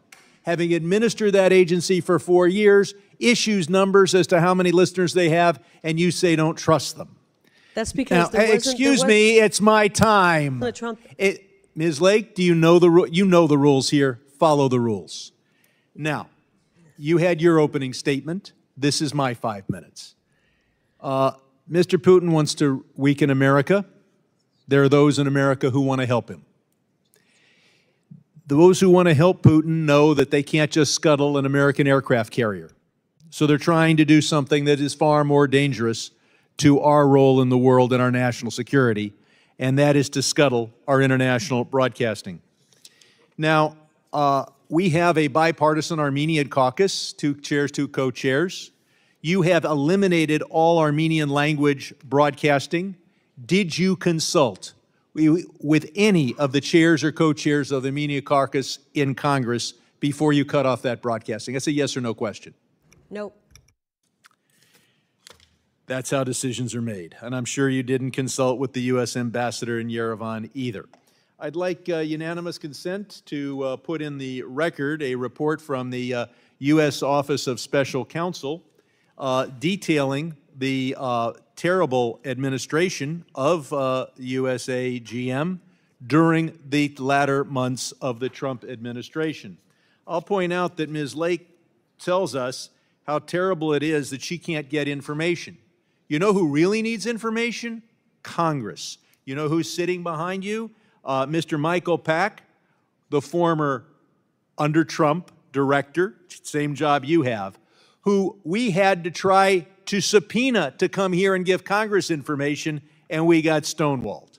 But had we had Mr. Pack here, in your testimony, you talk about how there's waste, and we would have detailed all the waste of your Trump-appointed predecessor, and how the $1.6 million of personnel claims that you cite occurred chiefly under the Trump administration. So you're here basically saying that you don't think that we can't have international broadcasting because you can't run it. The idea that you say, well, China is telling Voice of America how to broadcast. Of course you try to interview Chinese diplomats. You interview members of Congress. That does not mean, I tell all the LA Times what they should do all the time. They tend not to listen. Every journalist is given advice by everybody in the world all the time. Now, I think Ms. Kim did a good job of illustrating the problems with closing down our broadcasting efforts. Our soft power is of critical importance, and I think Putin would be very happy. Now, as I pointed out, there are many settlements of due to law breaking and violations that you cite, and of course, they occurred back in 2020 under Mr. Pax. No wonder he refused the subpoena. No wonder he wouldn't testify here. No, I will give you credit. You're here. And you're here defending the indefensible, which is that America should be silent on the world stage. Our ability, bombs are powerful. truth is more powerful. Taking the bombs away from our military would be bad. Taking truth away from our public diplomacy efforts is worse. I yield back. I now recognize my colleague from Arizona, Congressman Hamadeh. Thank you, Chairwoman. I want to thank Chairman Bass for allowing me to wave into this committee, and Ms. Lake. It's hard to say Ms. Lake. I know you as Kari, and so does you can everybody call me Kari. So does everybody in Arizona. And Kari, for everything you had to endure in this committee hearing, especially not just here, but what you had to endure in 2022. And I know you're a fighter for the truth. We all know what happened with our elections in 2020 and 2022 and the tentacles of the Communist Chinese Party, which has just been reported by John Solomon, and how they were trying to impact the 2020 election. I know FBI Director Kash Patel is trying to get to the bottom of it. It's scary that they've infiltrated so many aspects of our government, and especially the Voice of America. And right here in the Congress, I don't know if you knew this, but the China Daily newspaper was actually being distributed all across Congress and every single office. And I helped lead the charge to ban the China Daily newspaper from being distributed in the halls of Congress, which I'm proud of. But it concerns me that the Chinese have infiltrated the Voice of America, and they were having meetings at the embassy. Can you expand on what access did the Communist Chinese have within Voice of America? Well, they have more say, this is sad, over editorially what VOA and puts out than someone like me, who's been charged with helping to oversee this agency because of an editorial firewall. Key lead management and leadership at U.S. Agency for Global Media cannot have focus in or tell the folks what they should be covering at Voice of America. Unfortunately, the CCP can. And I read this a little bit earlier, but and I don't know if I should read it again, but they're literally were attending meetings at the Chinese embassy in Washington, D.C. And this is a report that I find rather shocking, and I mentioned it. Starting in the first decade of 2000, the Chinese embassy in Washington, D.C. and the leadership of VOA's Mandarin service began an annual meeting to allow embassy officials to voice their opinions about VOA's content. They even convinced the former leadership during Biden's administration to cut short an interview. They wanted the whole thing canceled. They convinced VOA leadership to cut short an interview with a whistleblower who was critical of the CCP. And this just continues. This is an article that came out, I believe it was in March. VOA's senior executives frequently traveled to China, attending state-sponsored events and meeting with Chinese embassy officials. These meetings weren't casual diplomatic exchanges. They involved soliciting feedback on VOA's programming. Congressman Hamadeh, if VOA decided to run a hit piece on you, and it was full of lies, and they called you and told you they were going to run that, and you wanted to say, hey, let's clear this up because that's not true, this isn't true, and I suggest you don't run the story, they could sue you for a firewall violation. But yet, a CCP official can tell them how to run the news. It's very dangerous. And I know we know how corrupt some of these courts are, and I know that there is a big challenge right now trying to stop the authority that you have and trying to reform the VOA. And you got to win this battle because President Trump needs this in order to make America great again. Apparently, there are judges who want to run an agency rather than be judges. And, you know, my suggestion to those judges, if they really want to run an agency, go to usajobs.gov and apply for a job. Well, we know many of them are politicians in black robes. Kari, I want to talk about after President Trump's successful strike on the Iranian nuclear facilities, he put out a post on X that had it translated his speech in Farsi. So you were able to do that with the statutory minimums within the VOA? Yes, we were. We were, and it wasn't a scramble, as many said. It was typical breaking news where you jump in when news happens. And our team, our Persian team, were able to jump in when news broke, when the bombs hit, and we were in place, ready to go when President Trump delivered his historic address. We had it broadcast on the air and digitally as well, online, and it was translated simultaneously in Farsi. Even though some people said we didn't do that, we in fact did. There's a lot of lies out there, and unfortunately people, some of the Democrats in this room believe the lies, or they know they're lies and they want to repeat them. But we were live on the air. That is, I think, what I heard from one of the members on our team, most people saw that tweet than any other tweet that we've ever done on VOA Farsi. Incredible. Well, thank you, Ms. Lake, for being here, and thank you for always fighting for the truth. And in many ways, I wouldn't be here in Congress without your help and your support. So thank you again, Kari. Thank you. I yield back, Mr. Chairman. Gentleman yields back. I want to thank you, Ms. Lake, for your testimony today. At this point, we're going to do closing statements. I think we covered a lot of ground here today. You spoke about a number of different concerning things, from what's going on with lawfare to foreign nationals being hired and given access and not actually being vetted, to facilities being empty and not used, and individuals that have worked for our adversaries, even though they were supposed to be expressing the sentiments of America. It's sad that it was not bipartisan to bring up those issues, but only to attack you. I do want to give the minority side an opportunity to offer any closing statement, because maybe they want to bring it up now.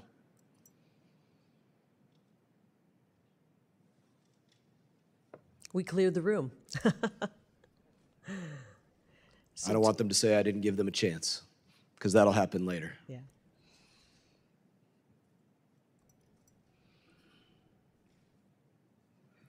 I guess the minority doesn't have anything else that they want to say. Ms. Lake, for my closing statement, I'm going to give you the opportunity to take my time and express any other sentiments that you feel like you didn't have the opportunity to express, any other information that you'd like to put out, and then we'll close down this hearing. Well, I want to thank you, Chairman Mast, for allowing me to come and speak about the Voice of America, U.S. Agency for Global Media. America has an incredible story to tell. Unfortunately, it hasn't been told properly or positively on Voice of America for a long time. And I'd like to see that change. We have so much that we should be telling the world, and we shouldn't be putting CCP propaganda, Russian propaganda, Iranian regime propaganda on our airwaves that the taxpayers are paying for. This is nearly $1 billion agency. We know for a fact money is being wasted. We know that the content going out is not supportive of this great country. Yet the great people of this country are being forced to pay for it. And thankfully, President Trump has come into office and said, I want to make sure we scale back this out-of-control bloat in the federal bureaucracy. And I don't take pleasure in people losing their jobs, but I will tell you, in the media landscape, the trends have been newsrooms are getting smaller. We don't need as many people. Where it used to take a team of 6 or 7 to get a story out in a live shot, one person can do that now. I mean, I mentioned Joe Rogan. He reaches hundreds of millions of people with each of his podcasts, and he doesn't have a staff of 1,100 or 1,200 people doing that. Unfortunately, in the government, they don't like the word modernize, and they haven't modernized in this agency. 15,000 people in media have lost their jobs in 2024. 15,000 broadcast media employees lost their jobs due to downsizing. We can't continue to operate at the level that we're continuing at. And President Trump has asked us to bring this agency down to its statutory minimum, and he's calling for eliminating the agency starting in the fiscal year 2026, which begins in October. And I'm going to work to effectuate that. You know, I could be selfish and say, I don't want to end an agency because I'm working in it. I'm happy to do what the president has asked us to do. We need to start scaling back some of the waste. And I do think it's wasteful to spend money at an agency that's supposed to be telling America's story that is not telling America's story. I'm going to do everything in my power to make sure that we stop running CCP propaganda, that we start putting the true story of America forward as much as I can in the coming months. So thank you so much for giving us an opportunity. And I wanted to be respectful to everybody. Unfortunately, I didn't think that some of the questions really came forth to prod and find out what's happening and how we can make it better. But hopefully I was able to provide some answers. We appreciate your testimony today. And I would simply add to that, we can accomplish today with any one given phone what it used to take a team of people to do, a camera person with a tripod and a 20-pound camera and a reporter and somebody holding a microphone and a news truck to broadcast that. Any one of us and any individual across the globe can now conduct that with something that most of us carry in our pocket. That's the difference in the world today as to just a decade ago. That's right. In that, I would say this, pursuant to committee rules, all members may have 5 legislative days to submit statements, questions, and extraneous materials for the record, subject to length limitations. Without objection, this committee stands adjourned.